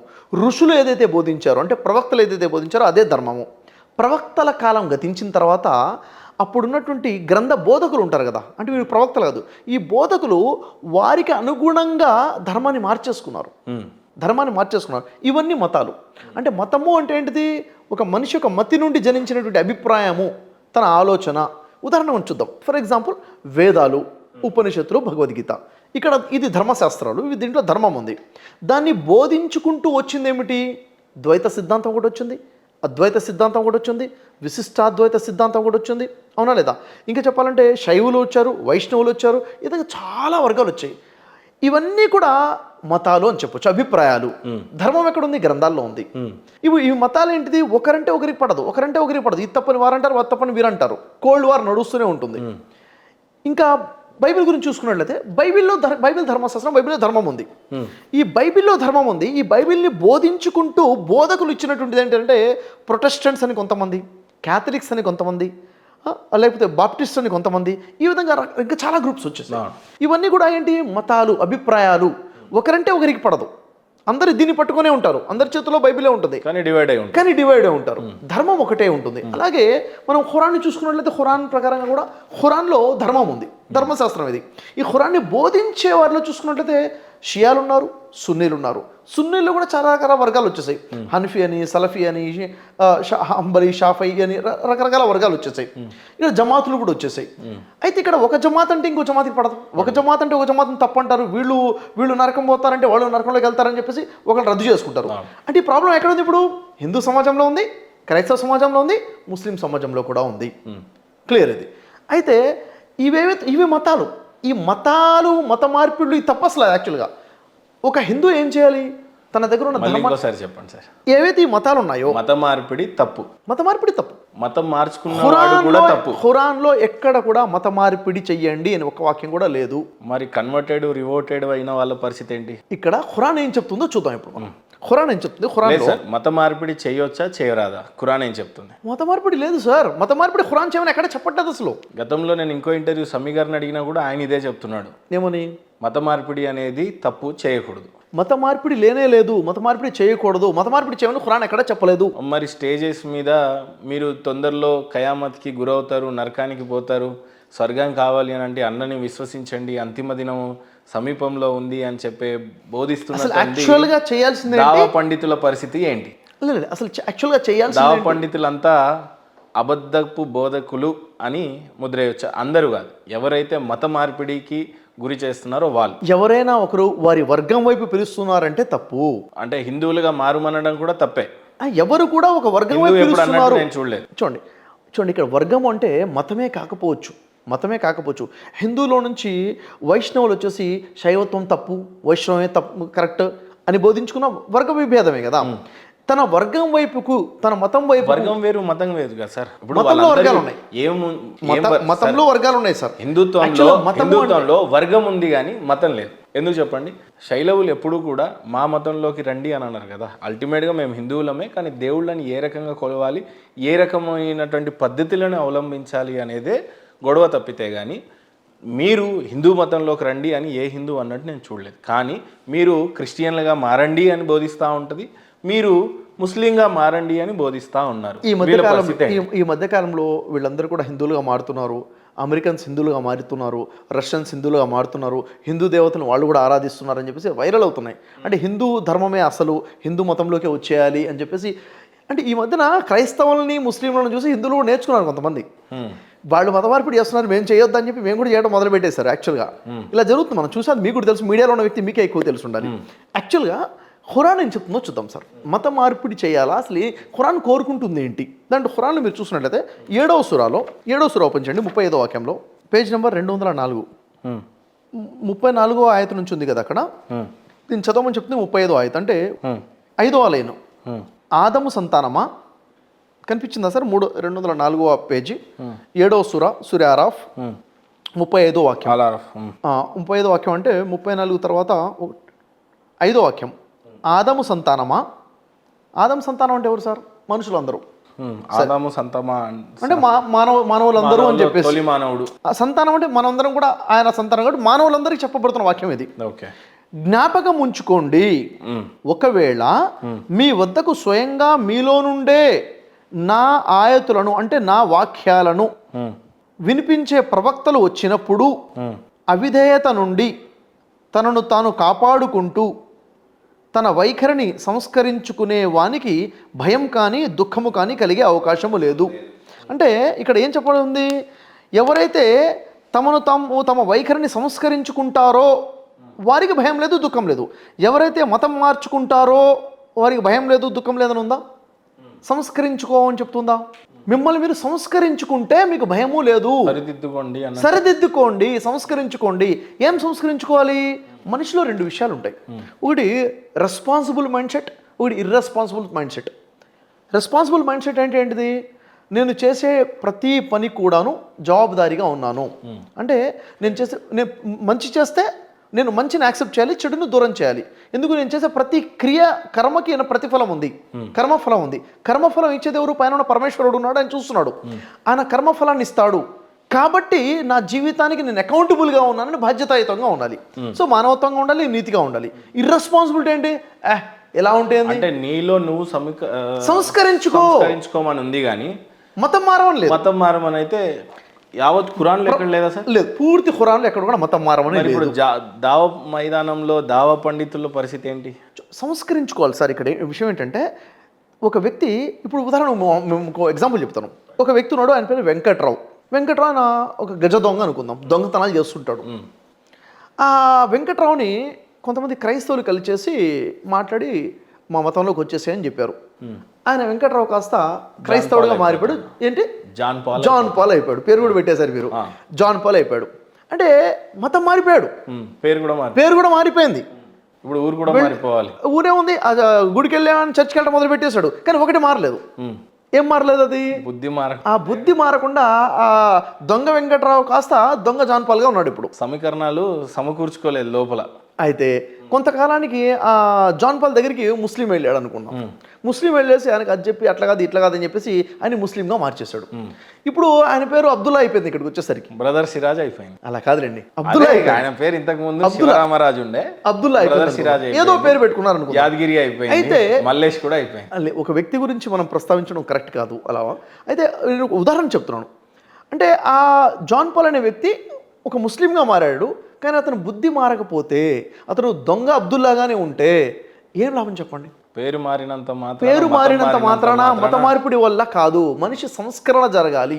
దేవుడి వాక్యంని చదివి దేవుడిని తెలుసుకొని సంస్కరించుకోవాలి తప్పితే గాని పరమేశ్వరుడు ఒకడు ఉన్నాడు, పైవాడు ఒకడు ఉన్నాడు, ఆయన చూస్తున్నాడు, వింటున్నాడు, నా కర్మలకి ప్రశ్న అడుగుతాడు, అకౌంటబిలిటీ ఉంది, జవాబుదారీగా ఉండాలి. ఏ పేర్లు మార్చుకున్నా లాభం లేదు. మత మార్పిడి సంస్కరించుకొని చెప్తుంది, చేయకూడదు. సంస్కరించుకొని చెప్తుంది. మత మార్పిడి అనేది చేయకూడదు. మతమే తప్పంట నేను. మతమే తప్పనప్పుడు మత మార్పిడి తప్పైపోతుంది. పూర్తి ఖురాన్లో మత మార్పిడి ఎక్కడ లేదు. ఇప్పుడు సంస్కరించుకొని చెప్తుంది. మరి ఇప్పుడు ఇస్లాం సోదరులు లేదా హిందూ సోదరులు ఇస్లాంని స్వీకరించేటప్పుడు సున్నతి ఎందుకు చేయించుకోవాలి, లేదా ఇస్లాంలోనే ఉంటూ సున్నతి ఎందుకు చేయించుకోవాలి, అది తర్వాత క్వశ్చన్ సార్. ఫస్ట్ మతం మారిన తర్వాత ఖచ్చితంగా సున్నతి చేయించుకోవాలట. చేసుకున్నారో లేదో నాకు తెలియదు. గతంలో నా ఇంటర్వ్యూలో వచ్చినటువంటి బ్రదర్ సిరాజ్ గారు అసలు నేను అన్నాను సున్నతి చేయించుకోవచ్చు చేయించుకోకపోవచ్చు అన్నాడు, కానీ అసలు మీరు చేయించుకున్నారా లేదా అనే ప్రశ్న నేను అడగలేకపోయాను. నేను ఆయన చూడండి, అది ఒక వ్యక్తి యొక్క వ్యక్తిగత విషయం అయి ఉండొచ్చు. ఇక్కడ సున్నతి గురించి చూసుకున్నట్లయితే యాక్చువల్లీ సున్నతి అనేది ఏంటిది అంటే ఇబ్రాహిం అనే ప్రవక్త యొక్క సాంప్రదాయం అని చెప్తారు. ఓకేనా? అసలు ఇది ఎందుకు దేవుడు ఆజ్ఞాపించాడు, ఎందుకు సున్నతి పెట్టుకోవాలి? అబ్రహం యొక్క సాంప్రదాయము. అయితే ఎందుకని ఈ సున్నతి పాటించమని చెప్పాడు అంటే, పురుషాంగం ఏదైతే ఉందో, పురుషాంగానికి ముందు ఏదైతే చర్మం ఉంటుందో, ఎక్స్ట్రా చర్మం వల్ల పరిశుభ్రత మెయింటైన్ అవ్వడం ఇబ్బందిగా ఉంటుంది. కాబట్టి పరిశుభ్రత మెయింటైన్ చేయడం కోసము ఆ ముందు చర్మంగా ఏదైతుందో దాన్ని తీసేయడం వల్ల పరిశుభ్రత ఎక్కువగా మెయింటైన్ అయ్యే అవకాశం ఉంటుంది. కాబట్టి దానిని దృష్టిలో పెట్టుకొని పరిశుభ్రంగా ఉండడం కోసం ఈ విధంగా ఉండమని చెప్పడం జరిగింది. అప్పటి నుంచి వచ్చిన ప్రతి ప్రవక్త అనుచర సమాజం అందరూ కూడా సున్నతి చేయించుకుంటూ వస్తున్నారు. యూదులు సున్నతి చేయించుకుంటారు, క్రైస్తవులు సున్నతి చేయించుకుంటారు, ముస్లింలు సున్నతి చేయించుకుంటారు. ఓకేనా? ఇప్పుడు చేయించుకోవట్లేదేమో. అంటే ఇప్పుడు ఏమైపోయిందంటే అక్కడ సున్నతి యొక్క ఉద్దేశం ఏమిటి? ప్రవక్తల సాంప్రదాయము. అసలు ఎందుకు చేయించుకోవాలి అంటే పరిశుభ్రత కోసమే. ఎందుకంటే ధర్మంలో సగభాగం పరిశుభ్రత అని చెప్పడం జరిగింది. పరిశుభ్రత అంటే పరిశుభ్రత లేనప్పుడు ధర్మం పరిపూర్ణం కాదు కదా. కాబట్టి పరిశుభ్రంగా ఉండడం కోసం సున్నతి చేయించుకోండి, దానివల్ల మీకు హెల్త్ బెనిఫిట్స్ ఉన్నాయి. ప్లస్ ఇది ప్రవక్త సంప్రదాయం అనే ఆలోచనతో చేస్తున్నాయి. ప్రవక్త ఇబ్రాహిం ప్రవక్త సంప్రదాయం ప్రకారంగా చేస్తున్నారు కాబట్టి పుణ్యాలు ఉంటాయి, అంటే ఒక ఆచరణ కోసం అని చెప్పేసి. అయితే ఇది నియమమా ఇస్లాంలో? ఎస్, ఇస్లాంలో పరిశుభ్రతగా ఉండడం నియమమే, ఇది కండిషనే. అయితే మరి సున్నతి చేయించుకోవాలా? నేను చెప్తాను, చేయించుకోండి. ఎందుకు చేయించుకోవాలి? మీకు దానివల్ల లాభాలు ఉన్నాయి, ఆధ్యాత్మిక లాభాలు ఉన్నాయి, శారీరక లాభాలు, ఆరోగ్యపరమైన లాభాలు ఉన్నాయి. అయితే ఈరోజు క్రైస్తవులు ఎందుకు చేయించుకోవట్లేదు అంటే యేసువారు చేయించుకున్నట్టుగా బైబిల్లో ఉంది. యేసువారు ఎక్కడ కూడా ఉన్నట్టు అనిపించలేదు సార్. ఒక్క నిమిషం చూస్తాను నేను. సున్నతి ఒడుగులు అని ఏదో ఫెస్టివల్ లాగా చేశారు అనేది ఉంటుంది అన్నట్టు చెప్పారు, కానీ ఎంత వాస్తవం అనేది తెలియదు. లూకా సువార్తలో 2వ అధ్యాయంలో మనం 21వ వాక్యం చూస్తే, 2వ అధ్యాయం 21వ వాక్యంలో యేసువారి గురించి అక్కడ ఉంటుంది. 2వ అధ్యాయం లూకా సువార్త 21వ వాక్యంలో ఆ శిశువునకు సున్నతి చేయవలసిన 8వ దినము వచ్చినప్పుడు, ఆ శిశువుకు సున్నతి చేయవలసిన 8వ దినము వచ్చినప్పుడు గర్భమందాయన పడకముందు దేవదూతల చేత పెట్టబడిన యేసు అని పేరు ఆయనకి పెట్టిరి. ఏ రోజు పెట్టారు యేసు అనే పేరు? 8వ రోజు పెట్టారు. ఏ రోజు అది? ఆయనకు సున్నతి చేసేటువంటి రోజు అది, 8వ రోజున. అంటే యేసు వారికి సున్నతి చేశారు ప్రవక్తలు. ఎందుకంటే అబ్రహం యొక్క సంతానంలో నుంచి వచ్చినటువంటి ప్రవక్తలు వీరందరూ కాబట్టి ప్రవక్తలందరూ కూడా వీరందరూ సున్నతి చేయించుకున్నారు. అంటే సున్నతి చేయించుకోవటము నియమంగా ఉందా అంటే నియమంగానే ఉంది, పరిశుభ్రత కోసం. యేసుప్రభుల వారు సున్నతి చేయించుకున్నారు అనే దాన్ని క్రిస్టియన్స్ యాక్సెప్ట్ చేస్తారా? యాక్సెప్ట్ చేయాల్సింది కదా, బైబిల్లో ఉంది కదా, బైబిల్లో ఉంది, చేయాల్సింది. అయితే క్రైస్తవులు అందరూ దాదాపు చేయించేసుకుంటారు. ఇక్కడ మన భారతదేశంలో ఉన్న ప్రాంతంలో ఉన్న వాళ్ళు చేయించుకోరు, అది వేరే విషయము. మీరు వెస్టర్న్ వెళ్ళి చూడండి, ప్రతి క్రైస్తవుడు ప్రతి యూదుడు ప్రతి ముస్లిం కూడా సున్నతి చేయించుకుంటారు. ఎందుకంటే దానివల్ల ఉన్నటువంటి ఆరోగ్య లాభాలు చాలా ఉన్నాయి. ఆరోగ్య లాభాలు చాలా ఉన్నాయి, బైబిల్ కూడా చెప్తుంది. కాకపోతే కొంతమంది ఏమంటారంటే, ఇప్పుడు ఇక్కడ ఉన్నటువంటి వారు సున్నతి చేయించుకునేది శరీరానికి కాదు చేయాల్సింది, హృదయానికి సున్నతి చేయించుకోవాలి, హృదయంలో ఉన్న చెడులు తీసేయాలి అని ఈ విధంగా. ఇప్పుడు కూడా ధర్మం ఒకటి ఉంటుంది. ఆ ధర్మాన్ని, ఎందుకంటే యేసువారు ఏమన్నారంటే, నేను ధర్మశాస్త్రాన్ని కొట్టేయడానికి రాలేదన్నారు. ధర్మశాస్త్రంలో ఏముంటాయి? విశ్వాసాలు ఉంటాయి, ఆచరణలు ఉంటాయి. దాన్ని కొట్టేయడం విధంగా కొంతమంది మార్పులు చేర్పులు జరుగుతాయి. అలా జరిగింది ఇది, అది వేరే విషయం. అయితే ఇది ధర్మంలో నియమంగా ఉందా అంటే ఖచ్చితంగా నియమంగా ఉంది అని చెప్పాలి. ప్రతిదానికి కూడా సార్ ఒక నియమం ఉంది అంటే ఖచ్చితంగా చేయించుకోవాల్సిందేనా? ఎస్, చేయించుకోవాల్సిందే, చేయించాల్సిందే. సున్నతి చేయించుకోకపోతే నరకంలోకి వెళ్ళిపోతారా? అలా ఏం లేదు. ఓకే, నియమాలు వేరు, యమ నియమం వేరు. అవునా? అంటే ప్రిన్సిపల్స్ వేరు, కోర్ ప్రిన్సిపల్స్ వేరు. ఓకే, కోర్ ప్రిన్సిపల్స్ ఉంటాయి, అవునా లేదా? కాబట్టి ఇది ప్రిన్సిపల్గా ఉంది ఖచ్చితంగా. ఇది చేయించుకుంటేనే ముస్లిం, చేయించుకోకపోతే ముస్లిం కాదు అని చెప్పలేము. ఓకే, అంటే చేసుకోవచ్చు చేసుకోకపోవచ్చు అనేది చేయించుకోవటము హైలీ రికమెండెడ్ ప్రిన్సిపల్. ఓకే, చేయించుకుంటే మీకు చాలా లాభాలు ఉన్నాయి. పరిశుభ్రతనే ధర్మంలో సగభాగం కాబట్టి చేయించుకోవడం వల్ల మీకు అనేక లాభాలు ఉన్నాయి. కానీ సున్నతి చేయించుకోకపోతే కనీసం కలిమ కూడా చదవనివ్వరు, కనీసం మసీద్లోకి రానివ్వరు, దర్గా లోపలికి రానివ్వరు అనేది చెప్పి అది చాలా మంది అంటుంటారు. వాస్తవం కాదు అది. యాక్చువల్లీ అలా చేస్తే తప్పది. ఓకే, అలా ఎవరైనా అలా చేస్తున్నారు తప్పు, రానిపోతే తప్పదు. చేసినా చేసుకోకపోయినా. ఇప్పుడు ఒక వ్యక్తి ఉన్నాడండి, నేను నా మానసికంగా నేను సంస్కరించుకుంటాను, నేను చెడులు చేసేవాడిని, నేను అనైతికత ఉంది, నైతిక విలువలతో బతికేస్తాను, మంచిగా బతుకుతాను, మానవత్వంతో బతుకుతాను, ఆ భగవంతుడిని నమ్ముకుంటాను అంటే నువ్వు సున్నతి చేయించుకుంటేనే దేవుడిని నమ్మినట్టు అన్న రూల్స్ అలా ఏం లేదు. తదుపరి ప్రశ్న, ఆవు మాంసం అనేది తినొచ్చా తినకూడదా? ఇది $1 మిలియన్ క్వశ్చన్ సార్. చాలాసార్లు ఖురాన్లో కొన్ని చోట్లలో ఆవు మాంసం తినరాదు, పాలు పెరుగు తినొచ్చు, కానీ మీరు ఆవు మాంసం తినకూడదు అనేది చెప్తుంటారు. ఒకటి. ఇంకో కాంట్రడిక్షన్ ఏముంది అని అంటే, ఆవు మాంసాన్ని తినొచ్చు, ఏ జంతువులాగానైనా ఇది కూడా మాకు ఒక జంతువే అనేది ఇంకో కాంట్రడిక్షన్ ఉంది. ప్రవక్త వారు అసలు ఆవు మాంసాన్ని గురించి ఏమన్నా మాట్లాడినట్టు ఖురాన్లో ఉందా అని అంటే, కొన్నిసార్లు తినొద్దు అని అన్నట్టుంది అని అంటారు కొంతమంది.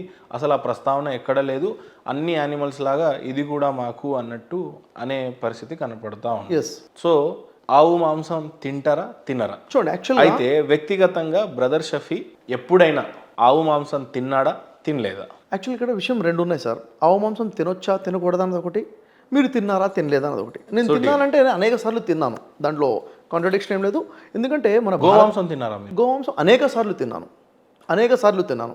ఇప్పుడు తింటున్నారా? సార్ ఇప్పుడు ప్రశ్న అడుగుతాను, మీకు ఎప్పుడైనా ఇలాంటి సందర్భం వచ్చిందా? మీరు ఎప్పుడైనా గోమాంసం తిన్నారా? గుండె మీద చేసుకుని చెప్పండి. నేను ఎప్పుడు తినలేదు సార్. ఎప్పుడు తినలేదు. ఒకవేళ పెట్టినా నేను తినను. పెట్టినా తినరు. ఓకే, ఇప్పుడు విషయం ఏంటంటే, మన భారతదేశంలో పాలు ఇచ్చేటటువంటి ఆవులు వేరున్నాయి, పాలు ఇవ్వకుండా మెడికల్ సర్టిఫికేట్ ఇచ్చేసిన తర్వాత వీటిని వధించవచ్చు అని చెప్పేసి మెడికల్ సర్టిఫికేట్గా చేస్తున్నట్టు విషయం ఉన్నాయి. అంటే ఇక్కడ మనం చూసుకున్నట్లయితే అది శారీరకంగా జబ్బులు వచ్చేటువంటి, అది తింటాం అనారోగ్యం వస్తుందా, లేకపోతే అది చట్ట ప్రకారంగా నేరంగా ఉందా అంటే చట్ట ప్రకారంగా నేరంగా లేదు. అంటే ఇక్కడ నిజంగా చెప్పాలంటే ఈ ఆవు అనేది ఒక రాజకీయ నినాదంగా ఉంది. నిజంగా చెప్పాలంటే అనేక రాష్ట్రాలలోనేమో బీజేపీ ప్రభుత్వం ఉన్న దగ్గర ఒక విధంగా, బీజేపీ ప్రభుత్వం లేని దగ్గర ఒక విధంగా. అవునా? ఇది ఆహారపు విషయంలో రాజకీయ జోక్యం అనేది ఉండకూడదు, మొదటి ఫస్ట్ విషయం. ఇక్కడ ఇంకా చెప్పాలంటే గోమాంసము నిషేధము అని చెప్తున్నారు. నిజంగా ఇది నిషేధిస్తే అందరూ నిషేధించాల్సిందే, నేను దాన్ని రెస్పెక్ట్ ఇస్తాను. పూర్తి ప్రపంచంలో అతి ఎక్కువగా కౌ మీట్ సప్లై అవుతుంది ఎక్కడి నుంచి అంటే భారతదేశం నుంచి ఉంది ఎక్స్పోర్ట్. చాలాసార్లు చెప్తుంటారు హిందూ యొక్క ఫ్యాక్టరీస్లో నుంచే అవుతున్నాయి, ఇది బీజేపీ వాళ్ళకి తెలీదా అని అంటుంటారు. దీనికి అథెంటిక్గా ఏదైనా ఇన్ఫర్మేషన్ ఉంటే ఖచ్చితంగా జాతీయ స్థాయిలో పోరాడడానికి నేను సావనైనా చేస్తాను, కానీ పోరాడే ప్రయత్నం అయితే చేస్తాను సార్. అయితే ఇప్పుడు గోమాంసం తిన్నారు అని అన్నారు, దాంతో పర్లేదు, కానీ ఇప్పుడు తింటున్నారా అని అడుగుతున్నాను నేను. ఇప్పుడు కూడా తింటూనే ఉన్నాను. చాలా పెద్ద కాంట్రవర్సీలో ఉంటారు మీరు. మరి అన్ని గ్రంథాలను గౌరవిస్తున్నా అని అంటున్నారు. గోవు మాకు ఖచ్చితంగా ఏ రకంగానూ చూసినా మాకు గోమాత. ఒక మాట చెప్తాను నేను, నేను గోవుని కోసి తినట్లేదు, మొదటి విషయము. గోమాంసం గురించి ఎక్కడైతే నేను వెళ్తానో అక్కడ ఒకవేళ మీట్, అది బీఫ్ మీట్ పెడితే నేను తింటాను, దాన్ని రిజెక్ట్ చేయను నేను. అవునా? అయితే ఇక్కడ నేను చెప్పాల్సిన విషయం ఏంటంటే గోవుని ఎందుకని ఇక్కడ చట్ట ప్రకారంగా నిషేధించట్లేదు, చట్ట ప్రకారంగా తినకూడదు అని చెప్పేసి ఎందుకు ఈ విధంగా చేయట్లేదు అది చెప్పండి. ఒక పార్టీకి ఏకపక్షంగా 440 75% 70% వస్తే గానీ చట్ట సవరణ అనేది జరగదు. కాబట్టి బీజేపీకి ఏ రకంగా కూడా చట్ట సవరణ చేసేటువంటి అవకాశం రాలేదు. కొన్నిసార్లు చట్టం నిజంగా కొన్నిసార్లు వేరే పార్టీ కనుక మద్దతు తెలిపితే పార్లమెంట్లో బిల్లు పెట్టి పాస్ చేసే ప్రయత్నం చేస్తారు. ఉదాహరణకు రైతు బిల్లు లాస్ట్ టైం ఫెయిల్ అయిపోయింది 3 చట్టాలు. అలాగే ఇది కూడా అనేది నేను అనుకుంటున్నా. బట్ ఏదేమైనా భారతీయ హిందూ సోదరులందరి మనోభావాలు ఆవు అనేది దేవతోనే సమానం. మీరు ఇప్పుడు గోమాంసం తింటున్నా అంటున్నారు ఇప్పుడు కూడా. సార్ ఇప్పుడు అబద్ధం చెప్పమంటారా తినట్లేదని? లేదు, కానీ మీరు మన ఇంటర్వ్యూ ప్రారంభంలో మీరు చాలా చక్కగా చెప్పింది ఏంటంటే భారతదేశంలో ఉన్నటువంటి అన్ని మత గోవుని నేను కోసుకుని తినడం లేదు ఫస్ట్ విషయము. రెండో విషయము, ఎక్కడైనా ఎవరైనా పెడితే నేను తింటున్నాను. రెండో విషయము, తెలిసి తింటున్నారా తెలియక తింటున్నారా? తెలిసే తింటున్నాను. మూడో విషయము, భారతదేశంలో ఎప్పుడైతే ఇప్పుడు ఉదాహరణకి గోవు ఉంది, గోవుని జాతీయ జంతువుగా చేసి ఇది నిషిద్ధం చేయండి. సంస్కరణలు గతంలో కాంగ్రెస్ కి ఒకసారి ఏకపక్షంగా వచ్చింది. అప్పుడు ఈ అవకాశం వచ్చింది కానీ ఎందుకో కాంగ్రెస్ ప్రభుత్వం చేయలేకపోయింది. బీజేపీ చెయ్యాలనుకున్నా కూడా బిల్లు పాస్ అయ్యే పరిస్థితి కనపడట్లేదు. ఎప్పుడైనా నిజంగానే ఏకపక్ష తీర్పు ఒక విషయం చెప్పనా మహేందర్ గారు, ఒక విషయం చెప్పండి. ఇక్కడ మీరు క్వశ్చన్ చేసి దీన్ని కాంట్రవర్సీ చేసి లేదు, ఇక్కడ కాంట్రవర్సీ అనే సార్ కాంట్రవర్సీ చేయడానికి గల అసలు ఇక్కడ అందుబాటులో ప్రతి రాష్ట్రంలో ప్రతి టౌన్ లో ప్రతి ప్రాంతంలో అడిగిన ప్రశ్న ఏం కాదు సార్. భారతదేశం మొత్తంలో అందరికి ఉన్న బాధ ఏంటంటే కేవలం గోవును తినేటువంటి సంస్కరణలు లేకపోతే కల్చర్, ఆ పద్ధతి కేవలము ఇస్లాంలోనే ఉంది. అది ప్రాబ్లం. ఇది పెద్ద అపోహం. ఇది చాలా పెద్ద అపోహ. ఇప్పుడు చూడండి, అంటే ఇది బక్రీద్ లాంటివి వచ్చినప్పుడు ఎక్కువగా చూసాను సార్. అంతే, నేనేదో మహేంద్ర గారు ఒక విషయం చెప్తాను ఇక్కడ సార్. కాంట్రవర్సీ చేయాల్సింది అని వస్తే మనకి ఇంకా చాలా టైం ఉంది. 10 సంవత్సరాలు 10 గంటల ఇంటర్వ్యూ. అలా కాదు. నా ఉద్దేశం ఏంటంటే మీరు ఒక మోటివేషనల్ స్పీకరు, అనేక గ్రంథాల మీద అవగాహన ఉన్నటువంటి ఒక మంచి ఇంటెలెక్చువల్ పర్సన్. మీ నోట కనీసం నా సైడ్ నుంచి నేను ఒక హిందూ భారతీయం సోదరుడిగా నేను కోరుకుంటుంది ఏంటంటే మీ నోటి నుండి పోతే ఏమని తినొద్దు అని మీరు కొంతమందినైనా కాపాడితే కొన్ని ఆవులన్నా మిగులుతాయి అనేది నా ఉద్దేశం. అంతేగాని చూడండి, అంతేగాని ఆవులు మిగులుతాయి, మేకలు మిగులుతాయి, కోళ్ళు మిగులుతాయి. నాన్ వెజ్ తినపోతే చెట్లు కూడా మిగులుతాయి. నేనేమంటున్నానంటే ఇక్కడ ఆహారపు అలవాట్లు ఒక్కొక్కరికి ఒక్కొక్క రకంగా ఉన్నాయి. ముస్లిమ్స్ మనుషుల్ని కోసుకొని తింటారంట సార్. ఉండొచ్చు. ఇప్పుడు గరికపాటి గారు స్పీచెస్ మీరు వింటారేమో, గరికపాటి గారు క్లియర్గా చెప్పారు ఆవు మాంసము తినడం గురించి తినకపోవడం గురించి. రాములు వారు తిన్నారని అసలు అంటే యాక్చువల్లీ ఈరోజు రాజకీయ నినాదంగా తిన్నారు సార్. గోమాంసం తిన్నారా? గరికపాటికి చెప్పినటువంటి స్పీచ్ నేను విని చెప్తున్నాను నేను మీకు. రాముల వారు గోమాంసం తిన్నారని చెప్పారా గరికపాటి గారు? అవును. భారతదేశంలో ఉంటారో ఉండారో నాకు తెలియదు. మరి ఈ మాటలు మాట్లాడిన వాళ్ళు విన్నవారు ఉంటే రిఫరెన్సెస్ ఏమని ఇవ్వండి. అప్పుడు రిఫరెన్సెస్ చాలా ఉన్నాయి సార్. నేనేమంటానంటే ఈ రోజు వచ్చినటువంటి రాజకీయంగా వచ్చినటువంటి విషయం, ఇది రాజకీయ నినాదంగా వచ్చినటువంటి విషయము, అవునా లేదా? కాబట్టి ఇక్కడ ముస్లింలు మాత్రమే గోమాంసం తింటున్నారా, హిందువులు తినట్లేదా అంటే మీరు నాతో పాటు రండి, అనేకం చూపిస్తాను నేను మీకు. అంటే రియాలిటీ వేరు, ఇక్కడ చెప్తున్న మీడియాలో చూపించే విషయాలు వేరు, కాంట్రవర్సీ క్రియేట్ చేయడం వేరు, ఒకరిని విలంగా చూపించడం వేరు, రియాలిటీస్ వేరు ఇక్కడ, అవునా లేదా? ప్రతి టౌన్లో కూడా ప్రతి ప్రాంతంలో కూడా ఇది అందుబాటులో ఎందుకు ఉంటుంది? అందుబాటులో కల్పించినంత వరకు మీరు తినడం మానను అని అంటారు. తినడం మానను అని చెప్పట్లేదు నేను మీకు. తింటున్నారా అంటే తింటున్నాను, ఇప్పుడు తింటారంటే తింటానని చెప్తున్నాను. నేను మీకు మీడియా పక్షంగా అబద్ధం చెప్పాల్సిన అవసరం లేదు, ఉన్నది ఫేర్గా నేను చెప్తున్నాను ఇది, అవునా లేదా? అంటే ఇక్కడ ఎందుకు తినకూడదు? ఇప్పుడు మేకలు తింటున్నారు, కోళ్ళు తింటున్నారు, ఆవు తింటున్నారు. ఏ ఆవును ఏదైతే పాలు ఇవ్వకుండా ఉంటుందో, ఏదైతే వధించడానికి పర్మిషన్ ఉంటుందో, అవునా లేదా, దాన్ని మీట్గా తీసుకోవడం జరుగుతుంది. ఏదైతే పాలు ఇస్తుందో దాన్ని తీసుకోవట్లేదు కదా.